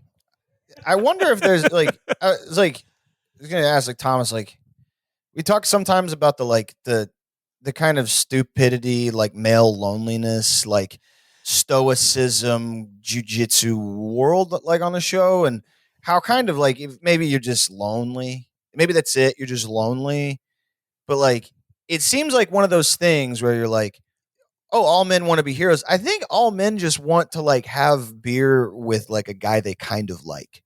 That's like you want to have a few beers with a group of guys that like tolerate you and you tolerate them. But if you're denied that, because you got laid off at Amazon, you don't have any money, then you think about all days and ways that you could save that guy from, drinking 1,000 Coors Banquets and like smoking Fent in a handicap stall. Like, what were you going to say, Thomas? I was going to say if I had a loved one tell an entire bar that I'd fallen asleep with poop on my butt and that they needed to save me, I would do no Russian as soon as I woke up. As soon as that door gets broken down, everybody in that bar is hitting the floor. There's no I would rather die of an overdose than be saved by a guy with tools from his truck. If Bob the Builder comes to save me, no thank you. I'm good on that. Because that guy is trying to fuck your girlfriend. Yeah, he doesn't get true. Tools out of his truck. Yeah. He doesn't give a fuck about you're pooping. You're shooting up and pooping. You know what I mean? You're like, well, I mean, this echoes a famous scene from epic poetry when Aeneas carries his father out of the bathroom of Troy. Yeah. Well, like what is this? This is like one of those like it's a common like topic of conversation that I like find myself having like with my friends. We'll talk about like how kind of stupid the what was it, like the Gogginsification of the average American like young male mind, where it's like you're alone out there in this world of dive bars and part-time jobs and scrolling on your phone, and the only way to prove yourself is through feats of great strength, as if like you're the village retard everywhere you go. Like everybody. Just to be is clear, in this their- is David Goggins, not Walton Goggins. Yeah, well, David Goggins, not Walton Goggins. You're like you. Everybody. You're in their- alone, little boy. I got some tools in my truck, partner. If only, yeah, like you and every guy in the bar are completely in their own heads. Like one day I'm gonna save a man and I'm gonna fuck his wife. That is where every man is, I guess, mentally and emotionally. I think boys just want to have fun. But the article goes on. It says the trouble is this archetype is kind of at odds with the modern liberal project, which favors the individual over the community and preaches that each of us can create a bespoke identity, like a tailor-made suit. Young people are supposed to break out of the mold instead of trying to follow in others' footsteps. But from what I've observed in my years walking the cities from Phnom Penh, Cambodia to Buenos Aires, Argentina, the bulk of members of society choose to and would rather play a stock character. People want a role in life: the hero, the joker, the damsel in distress.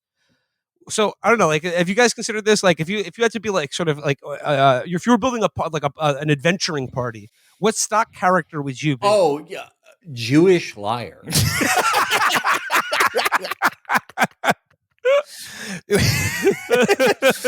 Yeah, just like Felix like rolling the dice to like enter the cave and like rolls a 3 on dexterity and is like, oh well, the roll wasn't official, it wasn't my real roll. So I roll again and maybe I get a, you know, yeah, what role are you in the kind of world of D&D? Kind of, are you the bard? Do you use your gift of gab? I guess Felix is the Jewish liar. I think I would probably be, I don't know. Every man wants to be like, I'm the Nord that goes fucking hard as hell on the villain. Yeah, I'm Assassin's Creed Valhalla. But I would probably be just, yeah, if you're Felix, if you're Jewish liar, I'm just alcoholic schizophrenic. I guess I'm probably like the mage that's like, I'm going to conjure up a familiar, and it's just like a ghost of my dad, and me and him hang out and like, you know, smoke cigarettes. Thomas, you're probably the big-breasted, beautiful sniper. Perched up on a hill, I got the rifle on my titties. I'm about to let it bang. Yeah. I mean, I don't know. I like, you know, I guess I kind of agree with Chris here in that, like, I don't really care what part I'm playing in the story as long as I'm the hero, as long as I'm the main character. Yeah. Well, like, see, what do you think the like? Because I you know, if men all day are thinking about different ways to save people, what goes on in women's heads? What are they thinking about? Shopping. Women, women are imagining much more intricate scenario. Oh, and every woman's internal monologue is like a mini YA extended universe. Okay. Based on their friends and enemies at their job. Yeah. There's an old cliche of like, you know, women will hold grudges for like 20 years, and men, they just, you know, you save a heroin addict from the bathroom from shitting himself to death, and then he's your best friend for the next 20 years or whatever the fuck, you know. He's your familiar. He's now a party member. He goes everywhere with you until he dies. You save a lady, and she's like, turns out she's this great archeress or whatever the fuck. Yeah. You just save Tugboat from fucking shitting himself to death from a fent OD. And every time you get into a bar fight from here on out, he just materializes behind you. Spirit summon the guy from the bathroom. Yeah. Hey, dude, I got Glock 9 in the trunk, and then I got a bazooka. Also, we can figure this fucking shit out easy stuff. Yeah, you could constantly call him on the Kodak if you're like you're buying like a Samsung Galaxy off of Craigslist. He's an expert in that. Dude, situation. I'm not kidding. That I have one of those guys for real. Now that I think about it, his name is Chad. He builds rice burners for a living. And every time I've gone to do a Facebook Marketplace deal, he shows up to my house somehow. And last one we did together, he wore a pair of, you'll love this, Felix. He wore a pair of blown out, true to life, and one basketball shorts. And the Glock that he took with him kept falling out of the shorts onto the floor of my car. And I asked him, I was like, why did you bring the Glock, dude? And he's like, you got to bring one of these every time you go do one of these. You never know what people, I was like, I'm buying this fucking truck from my buddy from like a nice Vietnamese, like old guy. He's like, you never know. They might want to get their get back. You know what I'm saying? I'm like, they won! I was like, won that war. Dude, Chad, we were in traffic going to get the truck, and Chad was like, you want to hold it? And I was like, what, the gun? And he was like, yeah. And I was like, Chad, I've held a gun before. I've born in Texas. I've held a pistol. He's like, yeah, you ain't hold this one. I was like, Chad, it's been on your balls like for 2 hours. It's also a Glock, like the most popular handgun in the world. Yeah. Ever seen one of these? I did hold it and I did dry fire it in the car. Just so you guys know. Yeah, that's the best. But no, way. That's polite. Yeah, you have So, to. Yeah. Arnaud sort of like anticipates where our conversation is going, and he closes out by saying, probably the expert on all of this was the sociologist Irving Goffman, who spent decades observing how people occupy cultural roles and basically concluded that when we are in public, we are basically all actors with a part to play. Like Shakespeare said, all the world's a stage. To put it another way, cultures are a bit like video games. They provide citizens with a limited array of characters to play, each with different strengths and weaknesses. A successful society will accept a person's desire to play a role and do its best to encourage and promote healthy archetypes that ordinary people can inspire to fulfill. In Japan, it might be the dedicated craftsperson. In England, the eccentric tinker. In France, the 5-hour smoking alone, pontificating on stuff he doesn't really understand at the cafe guy. And he closes by saying, people are obsessed with the angry young man for Trump. But what good will come of dismissing these kids as sexist and insisting that hero is an old-fashioned idea? Okay. Oh, okay. Haven't we had enough of this article? Yeah. Like, what the fuck, man? Chris Arnaud, he thinks everybody, is he one of those like writers that just thinks every man in America is Adam Lanza? Like he's just in his mind is just every guy is just this like profoundly lonely, like fucking dude who does Dance Revolution videos. No, he's more of like, actually, like he did like a lot of like photojournalism around like 2016, and there was like some interesting stuff there just about like the types of communities and types of peoples and types of lives that like don't really get extensively documented in American media for sure. But like, just this thing where you're like, the liberal way of doing things where you say these guys are bad is not working. Well, yeah. Okay. They lost again, clearly, even if they weren't even, they were just delivering a contentless campaign this last time in an effort to offend nobody except people who were like against the ongoing genocide. This is just, it's not saying anything that I haven't read a billion fucking times before. Yeah, well, you'll love the last sentence where he says, far better that hero is an old-fashioned idea. Far better to celebrate men for wanting to save a trapped man in a bathroom or rush into a burning building. Who cares if they're all trying to do is get praise from a woman or a free drink? America would be a better place. And like, I don't think the bathroom story he told is as comparable to, let's say, running into a burning building to save someone's life. Yeah.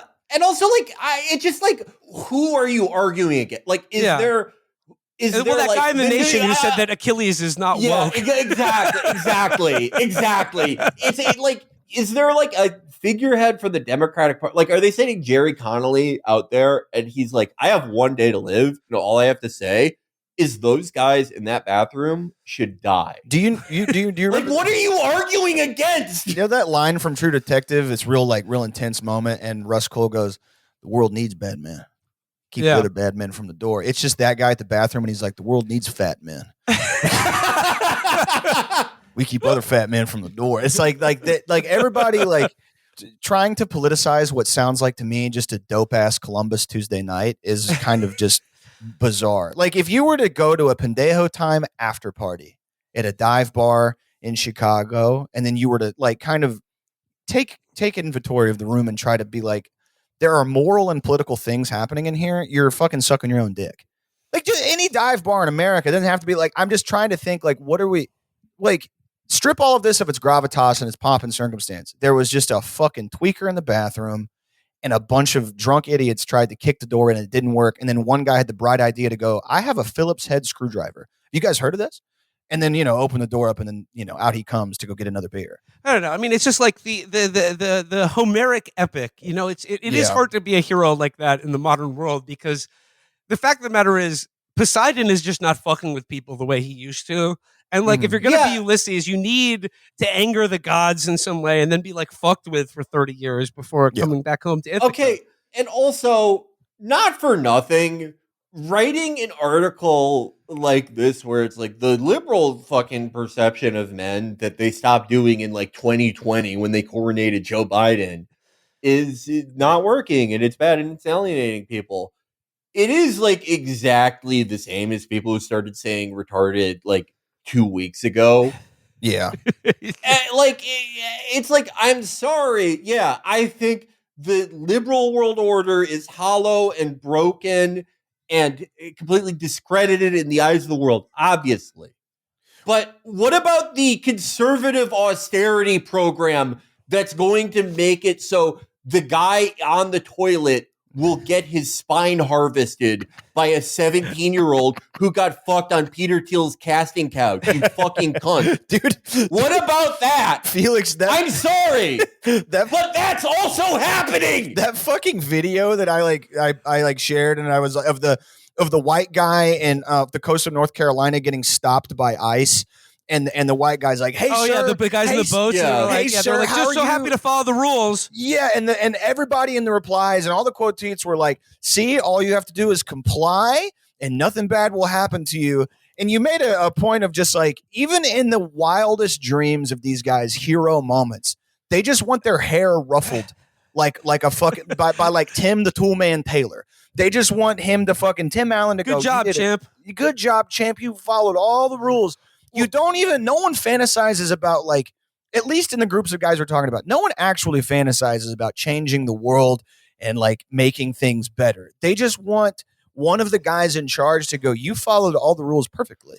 No one even wants to be Raiden in Metal Gear Rising: Revengeance, cutting the Metal Gear Ray in half, finally fucking his wife again after 5 years on the road. No one even wants to be that. They don't want to be John Wick. They just want David Goggins to go, you could have been a SEAL. Yes, yeah. yeah. Well, I mean, like I think all this hero worship and like deference to authority. I mean, like to just like I'm influenced by Arnaud thought now. The stock role that most men occupy in American life is that of miserable coward. Yeah. So, and like it's a well cast part, and there's just like honestly, there's too many people playing it. So like that's why we need bathroom heroes to inspire us to do something better, like Aeneas or Ulysses or Hector or something. Elon like that. Musk. You have a great role model. If you're in the bathroom of a Columbus dive bar, don't smoke fentanyl. Jack off into a tube and mail it to a woman you love. In fact, if you're at McDonald's and you hear a woman, oh my God, my boyfriend's trapped in the bathroom again for the 7th time this day, pull her aside and go, do you have a P.O. box? Do you have a way to store and receive cum? You know this thing that we've been doing for a billion years where like I just fuck you and we produce another person? That's straight up old school. What I'm going to do is I'm going to smoke a bunch of this awesome Chinese mystery powder, and then I'm going to dump a load into a fucking Ziploc bag and mail it to you. And then if I'm lucky, some fucking, some blue collar Carhartt wearing fella is going to kick this door in and save me. And then I'm going to very proudly deliver my baggie to you. And maybe we'll produce the next quarterback if we're lucky. That's the new American dream. I'm the guy who has to hold the fleshlight while Elon's trying to come for IVF. Like whenever they're trying to collect like bull sperm, I'm the guy who has to do the reach around with the fleshlight. Thomas, you're doing one of those like Discovery Channel dirty jobs interviews with Mike Rowe, and he's like, is this union? And you're like, nope. Thomas, you're also playing with Elon's ass. What is that for? I don't know. I'm just job security, I guess. I don't know. Yeah, Mike Rowe is like, I'm here with Thomas here. He went to one of those liberal colleges and got one of those humanities degrees. And what happened, Thomas? How did you end up? How'd you end up doing this for a living? Well, I wanted to set up a live show at Sovereign House, and I ended up here. I don't know.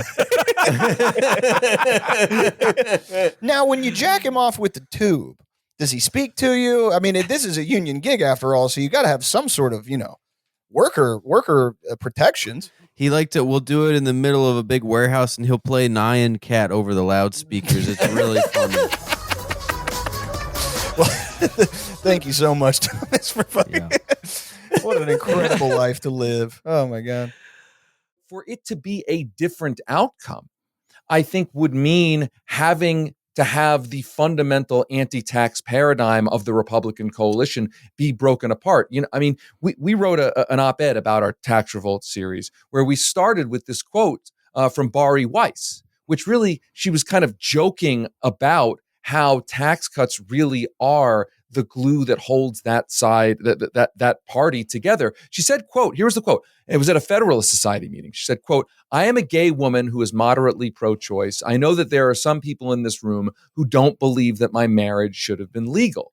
And then she said, "And that's okay because we're all Americans who want lower taxes." And the room kind of laughed, ha, ha, ha. But actually what she was saying was a truism, that what holds the Republican coalition together are tax cuts. And if you need Medicaid cuts to finance those tax cuts, that's what you're going to get out of Congress. And in order for that formula to change, if it does change, you're going to have to deal with not doing those tax cuts, which is a fundamental threat against the glue that holds that whole coalition together.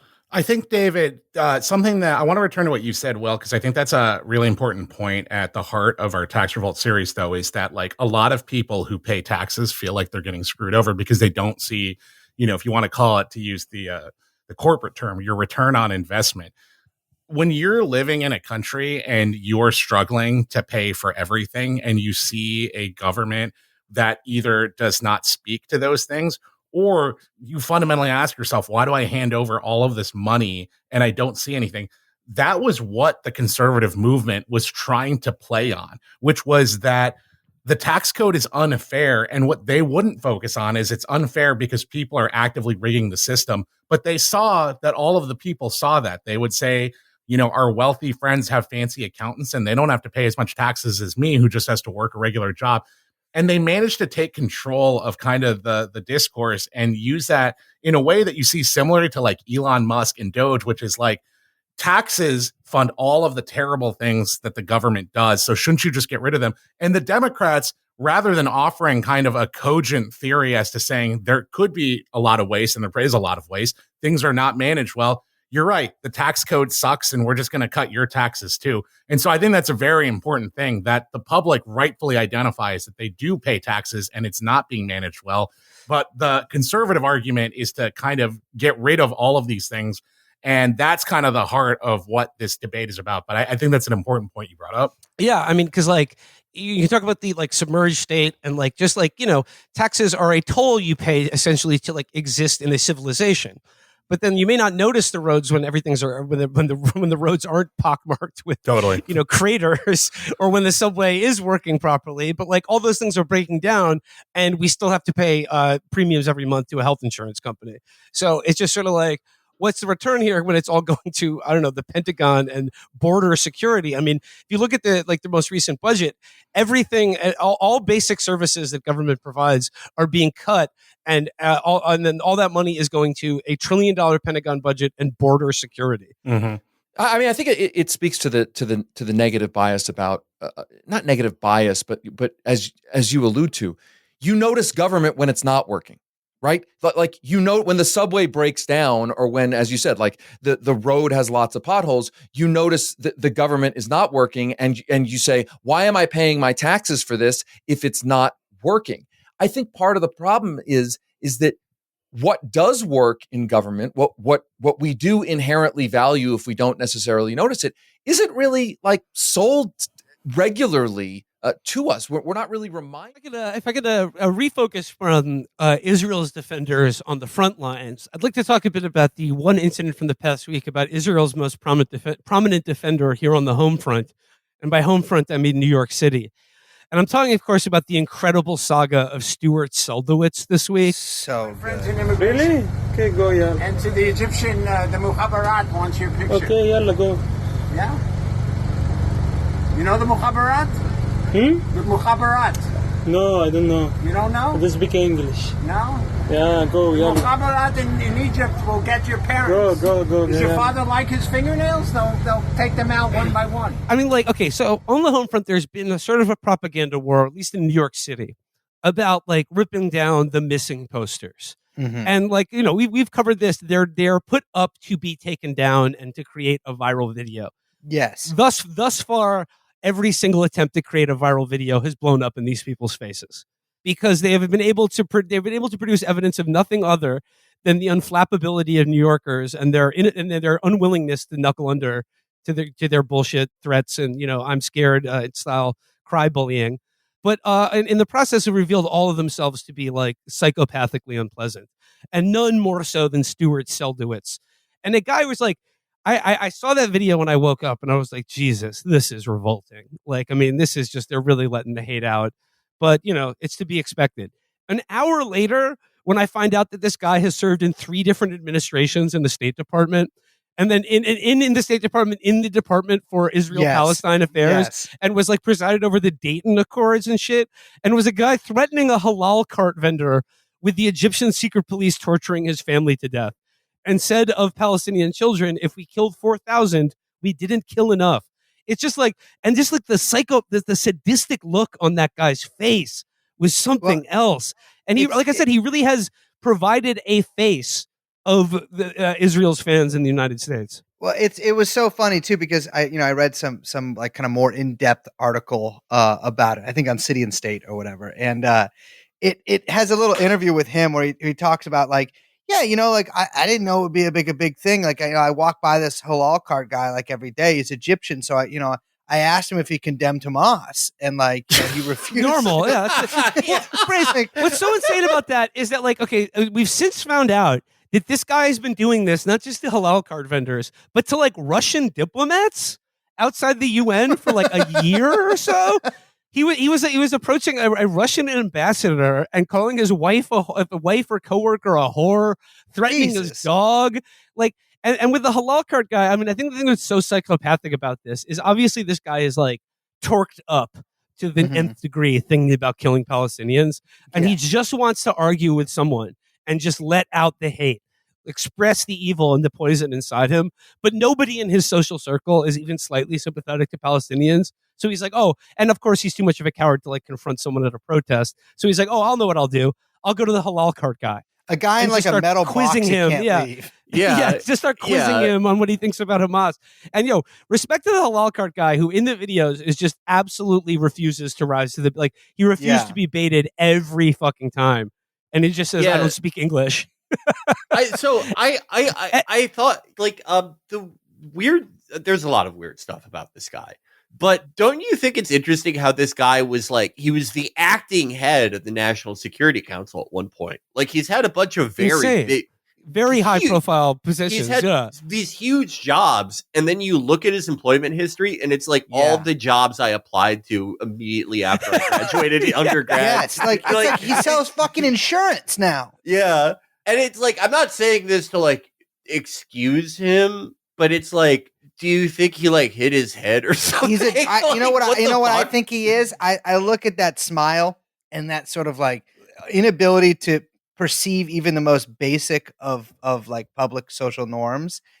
I think the guy's a fucking lush. I think he's a drunk. I think he's spending all day drinking in his house, and I think that's why he can't get a job in national security or whatever the fuck he does anymore, is because he can't stop hitting the bottle. Yeah, it's just so weird because it's like, if you have a high, like, not even working for the federal government, if you have a high enough like position in like municipal or state government, you can carve out like a pretty lucrative path for yourself in private industry. Work at Brookings even. Yeah, you could, if you've done like 30, 40 years of, quote unquote public service at a very high level, your floor is like $350,000 a year. Yeah, and easy.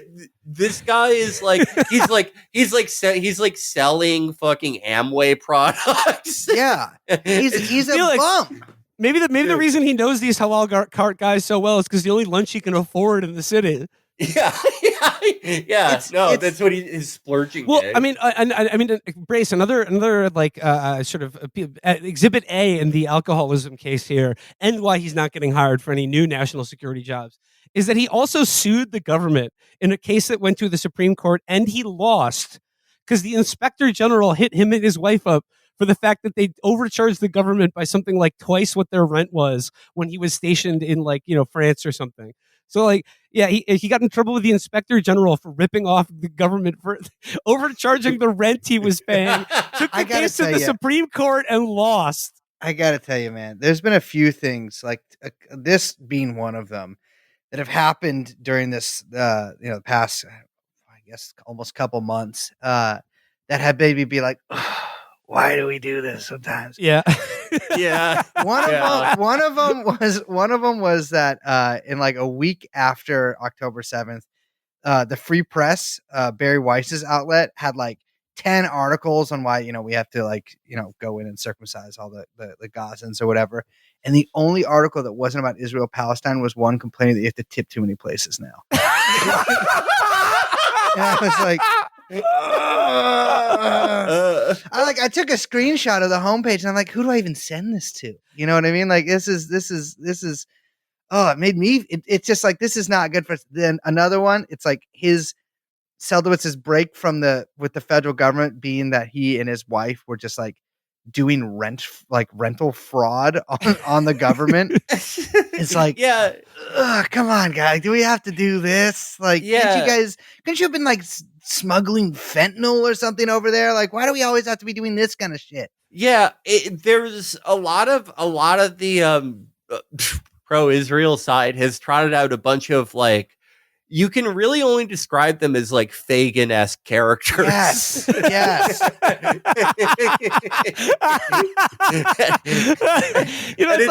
It's like they'll bring out a guy and they'll be like, oh yeah, you think it's cool to support Palestine? Here's a petty criminal from 19th century London who waters down his soup to scam children. And it's like, can we fucking stop? Can we not do this? You remember a couple weeks ago there was the Instagram thing, would you hide me? Yes. Remember that? You're supposed to yes. Would you hide me? The equivalent would be if they would you hide me was crazy. If someone put out they were a big article and they were like, yes, I will hide you. But here's the sliding scale on the rent I'm going to be charging in my attic. Would you hide me? It was so funny. There's been a few things like that just have not taken off. Like you can tell that someone's this is about to be fucking viral. But we keep talking about this over and over about how none of these things take off. But what took off is the grotesque visage of Stuart Seldowitz's satanic smirk attacking some fucking innocent halal cart vendor, which is in New York City is the equivalent of attacking Santa Claus. Basically. Actually, you know what? Let's rewind a bit. You know how you were saying that we can't put the decline in the Israeli PR machine's ability on one thing, and we're loath to attribute it mostly to social media. I think a very underrated thing, especially for young people and for people who previously didn't have an opinion on this stuff, was seeing the unfiltered conduct of pro-Israel people and Israelis themselves. There was a trending thing on TikTok where these awful Israelis were making fun of people in Gaza for not having water.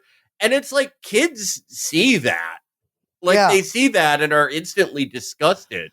You can't blame anyone for seeing exactly how you're behaving and making a decision. I'm saying, they it's so clear, in the face of the largest anti-war movement since the Iraq War, ongoing acts of civil disobedience in New York and elsewhere, led by Jewish peace groups. It is so clear, with the missing posters or everything they do to try to rile people up at protests, they want so bad to be able to point to something that says this movement of Palestinian solidarity is about just unbridled Jew hatred.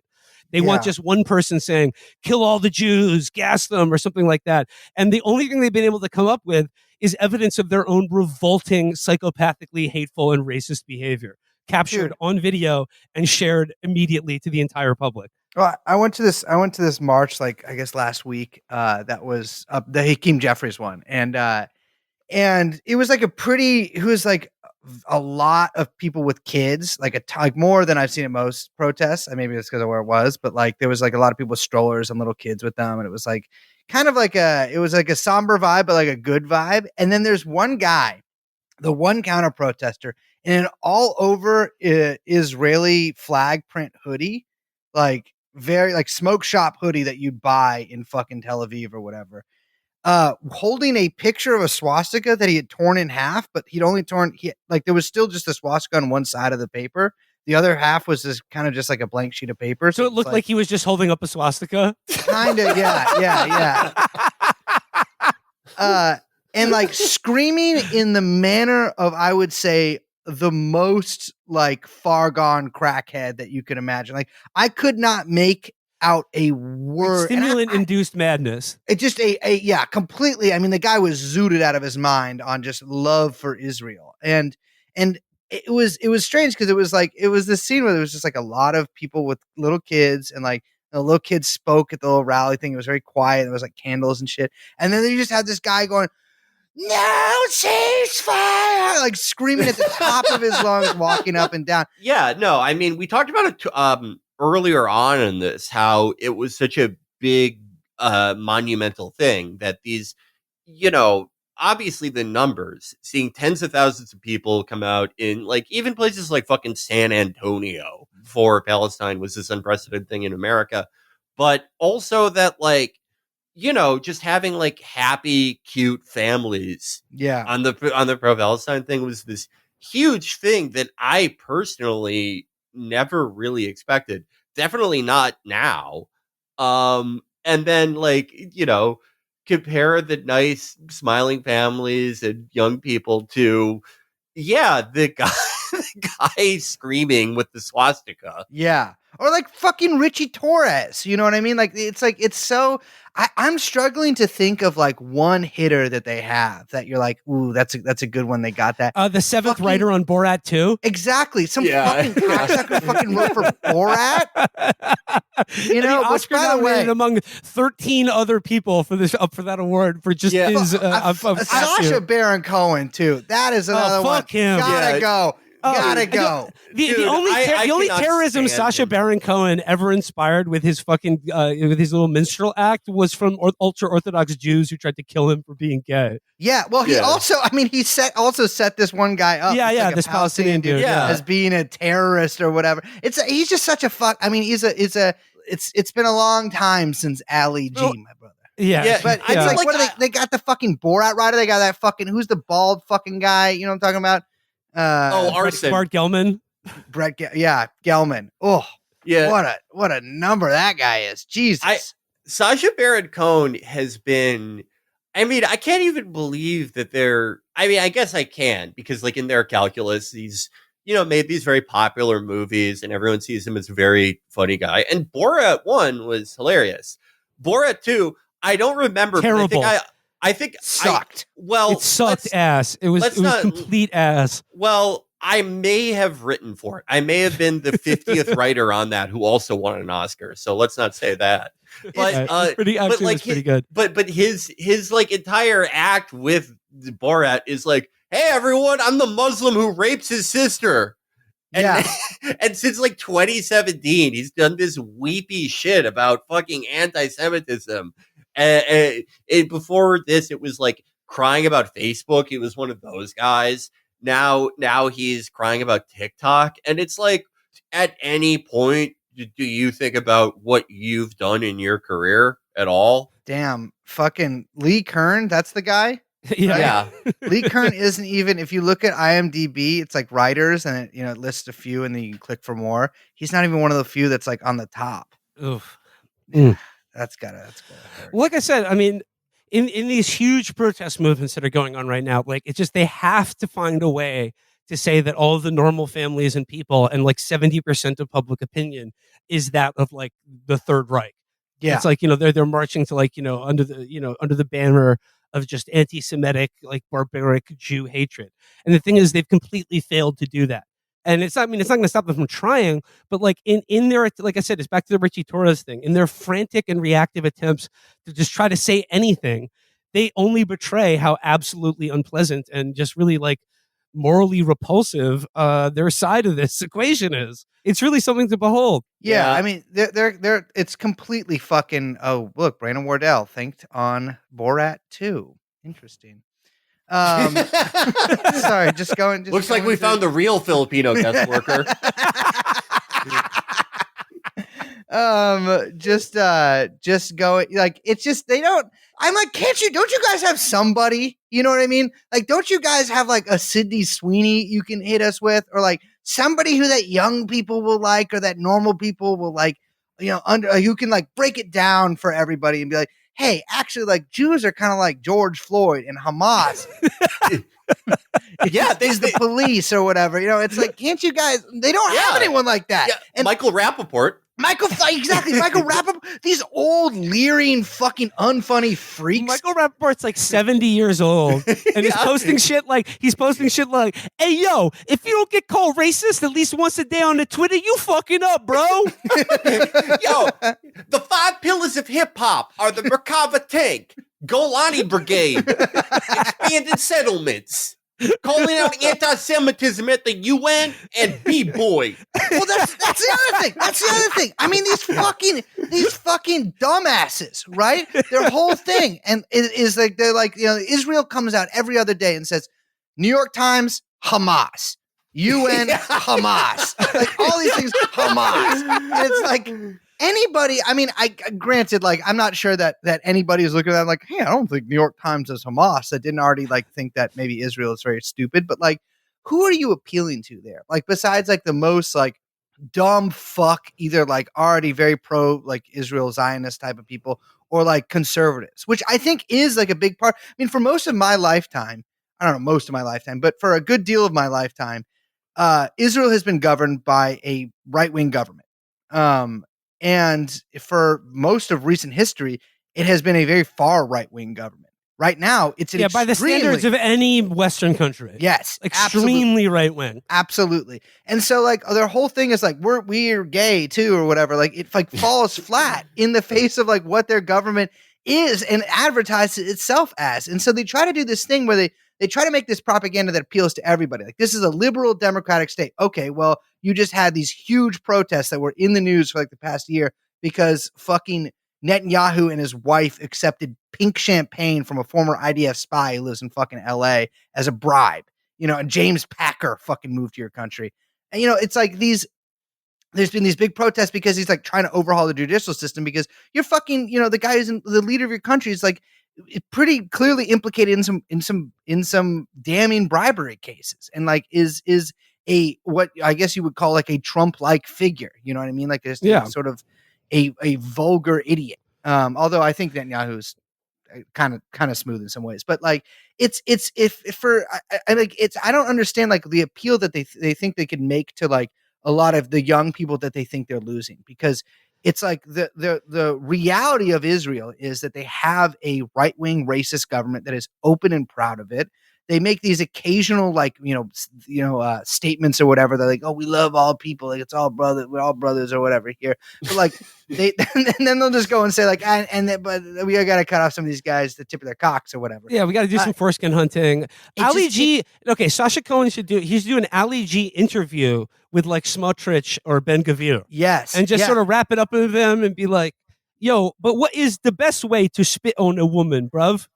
But it's like, if you're somebody like Sacha Baron Cohen, right, who I'm sure is a good liberal in so many fucking ways or whatever, and like, don't you feel shame in what you're defending? Well, don't you feel like even I'm this big pro-Israel guy. It's like, well, you're defending an Israel that exists in your mind instead of the Israel as it exists now. And I think that the Israel that exists now is the one that people are viewing and grappling with and dealing with, instead of like this Israel that we get sold by these fucking propagandists. Yeah, I think to your point about like Israel having an incredibly right-wing government and how like that sort of destroys all the previous generational arguments about Israel being like, this standard for liberal democracy in a place that supposedly has none of it. I think it's a double-edged sword for the Zionist side, because I think it is embarrassing for them that their government is filled with, Ben Gvir's, that in the words of, I forget who said it, but it's their government is led by Duke Cunningham and his cabinet is filled with guys who worship Dylan Roof. Yes, and absolutely. Like, but I think for like the liberal Zionist side, like Sacha Baron Cohen, they're secretly thrilled that it's Netanyahu, because then they get to pretend that like any excesses or anything that's embarrassing about Israel is the result of, in their minds, Israel being under the sway of this Trump-like figure. Yeah. Like there's this I'm not going to say who it is, but it's an annoying person who certainly a surplus of those right now. Yeah, who wrote like in 2021, not this time, but 2021, the last time they just maimed fucking Gaza.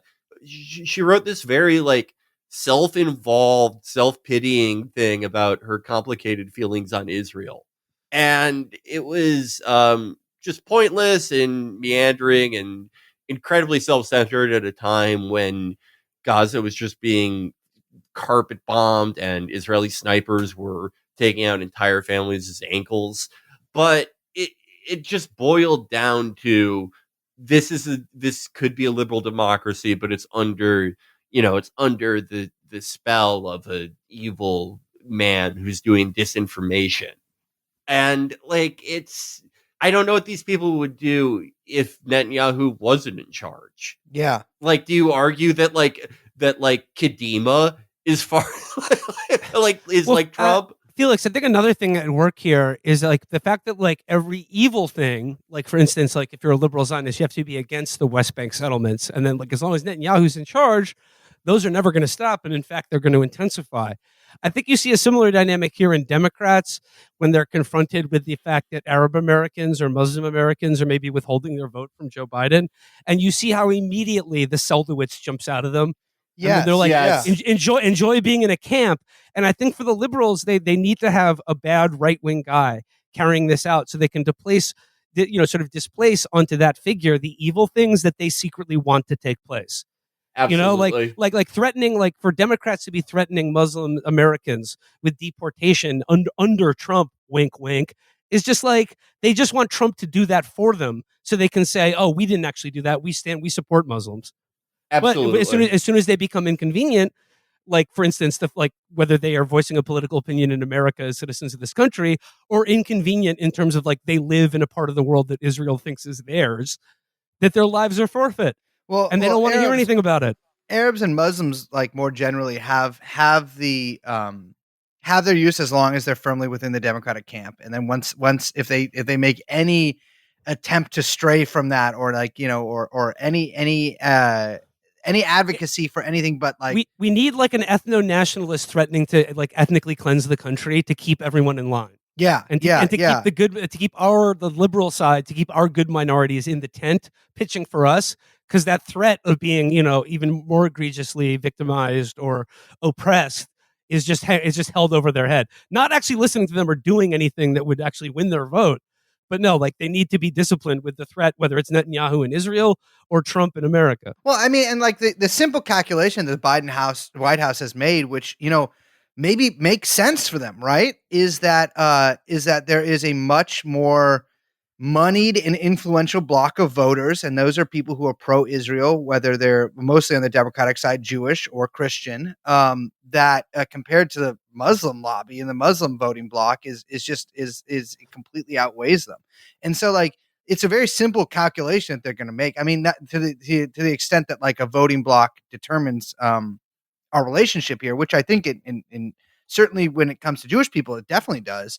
It doesn't fucking it doesn't matter. Like they're like they basically they can afford to lose these Muslims, or they see that as an acceptable loss, and like or they see that changing course on this would loop. I think they would justify by saying that even though it seems like ceasefire is overwhelmingly the consensus majority of public opinion, I think they justify to themselves that Biden switching course at this point or doing anything that would be seen as anti-Israel would lose him more votes than potentially he's already losing by alienating himself from the broad majority of public opinion, at least within his own party. So crazy to see like the I mean, you can just really trace the American relationship with Israel, up from the 40s until the present day. And like, it's so funny to like watch like Eisenhower or whoever like have this kind of like back and forth relationship to them in a way that's so unthinkable these days. Right. Like, there's even no reaction. George H.W. Bush, they probably fucked him over in '92 because of the wrapping their knuckles.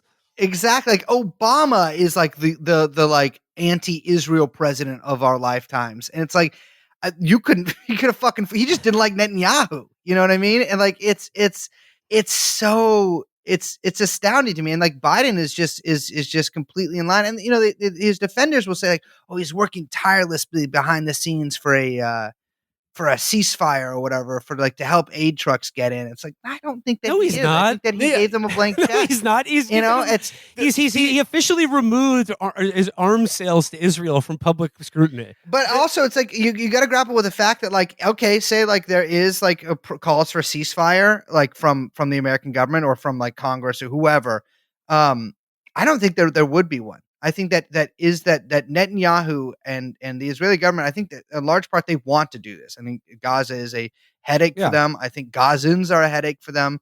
And this is like I don't know. I mean, obviously we can discipline them in the way that, like, you know, we could withhold arms sales, or which I very much doubt would happen. But like we can, you know, some pledge of aid, or even maybe even conditions on aid, which would be so unthinkable.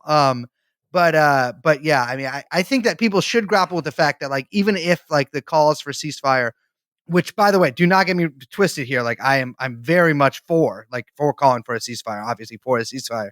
I think that even if they do reach sort of a fever pitch and get some maybe some kind of whatever institutional support behind it, I don't know if that'll make a difference. Maybe it will. I don't know. I think we talked about this a little bit a few weeks ago, but like during Obama, there was this current in Israel that they basically wanted to be a normal country. That is, to be a country that could survive without like US aid. And now that is, like, you know, they admit is complete fantasy. They can't do that. I do think there's a few things that would be effective in at least modifying their behavior. Mm-hmm. But the problem is that it's been like 30 years of blank checks, and like anything that would be like a step back for them would be incredibly unpopular in Israel. Like people would riot if they like pulled settlements out of the West Bank. Unfortunately, I mean, it is so fucking grim when you read like stuff from the 80s, and like James Baker is like he sounds like Jeremy Corbyn to you. Yeah. It's so fucking grim. But yeah, no, it has been 30 years of just not only self-perceived invincibility under the aegis of their military, but total impunity on their own behavior. And that certainly conditioned their every politically active Israeli to just not accept any step back in this. Well, I mean, like, obviously conditioning our military or foreign aid on things like dismantling the settlements or not using the weapons we give them to blow up hospitals and things like that. Obviously, that's a pipe dream. That's pie in the sky. But let's just expand in a little exercise of imagination. Because, you know, like, there's lots of talk now, as there was in 2020 and 2016, about like, oh, if you're withholding a vote from Biden, it means that you're, you know, killing American democracy. You know, Trump would be worse to the Palestinians, which is really funny to think about, trying to imagine with that scenario. But like, okay, is there anything Biden could do at this point to potentially earn your vote? And for me, I think there is something he could do. Humanitarian intervention. Yeah. No fly zone, landing Marines in Gaza to like administer aid and rebuild infrastructure, and, you know, clipping a few Israeli F-16s. Like I said, using the U.S. military for what it's supposed to, you know, for what we're sold is the purpose of the U.S. military, protecting innocent civilian life. Honestly, yeah. If you actually did some show of force, I actually do think that would go a long way. Something. Because like, I mean, they do have nukes, and then like, I think they're more likely to nuke New York City than Iran is, for instance. Yeah. But the thing is, like, if they like, you know, decided to violate a no-fly zone or whatever, they would find themselves in a shooting war with their only ally on the planet. Here's my view on what should happen. I was greatly affected by the duplicity and the smoke screens that were thrown up by Saddam Hussein in 2003, when he successfully avoided UN weapons inspectors and hid the nuclear bomb. I don't think we should make that mistake again. I think that UN and US weapons inspectors need to be led into Israel, to Dimona, and to see if they have weapons of mass destruction. And if they do, or if they deny those inspectors access, I think we need to launch a full ground invasion of Israel. And I mean, I'm not saying this like I have no particular enmity on towards Israel or Palestine. Here's the thing: as podcasters, what are we? Journalists, right? Absolutely correct. We're journalists, and as a journalist, I'm nonpartisan. So, like, yeah, Biden can't do anything to win my vote because I don't vote. The only thing I vote for is the truth, news. Twice a week doing my show. It's fucking truth. Exactly. Yeah. So I think that, like, out of just the interest of international law, I think UN weapons inspectors need to be let into Israel to inspect whether they have a weapon of mass destruction. Because it's an unstable government. You know, they've had a lot of different governments over the past, like, just few years. And I don't think that the nuclear option should be available to them. I think that they need to be put into a conservatorship. Like, they're the Britney Spears of nations. Make it the third Korea. Yeah, like we would not give Italy like veto power over life and death on Earth. No, absolutely not. Could you? Yeah, could you? I mean, could you even imagine for a moment? I don't think that Benjamin Netanyahu should. Yeah, well, it's just so. I think that unfortunately we all agree is that America needs to invade. Yeah. Humanitarian intervention. It's the only solution at this point.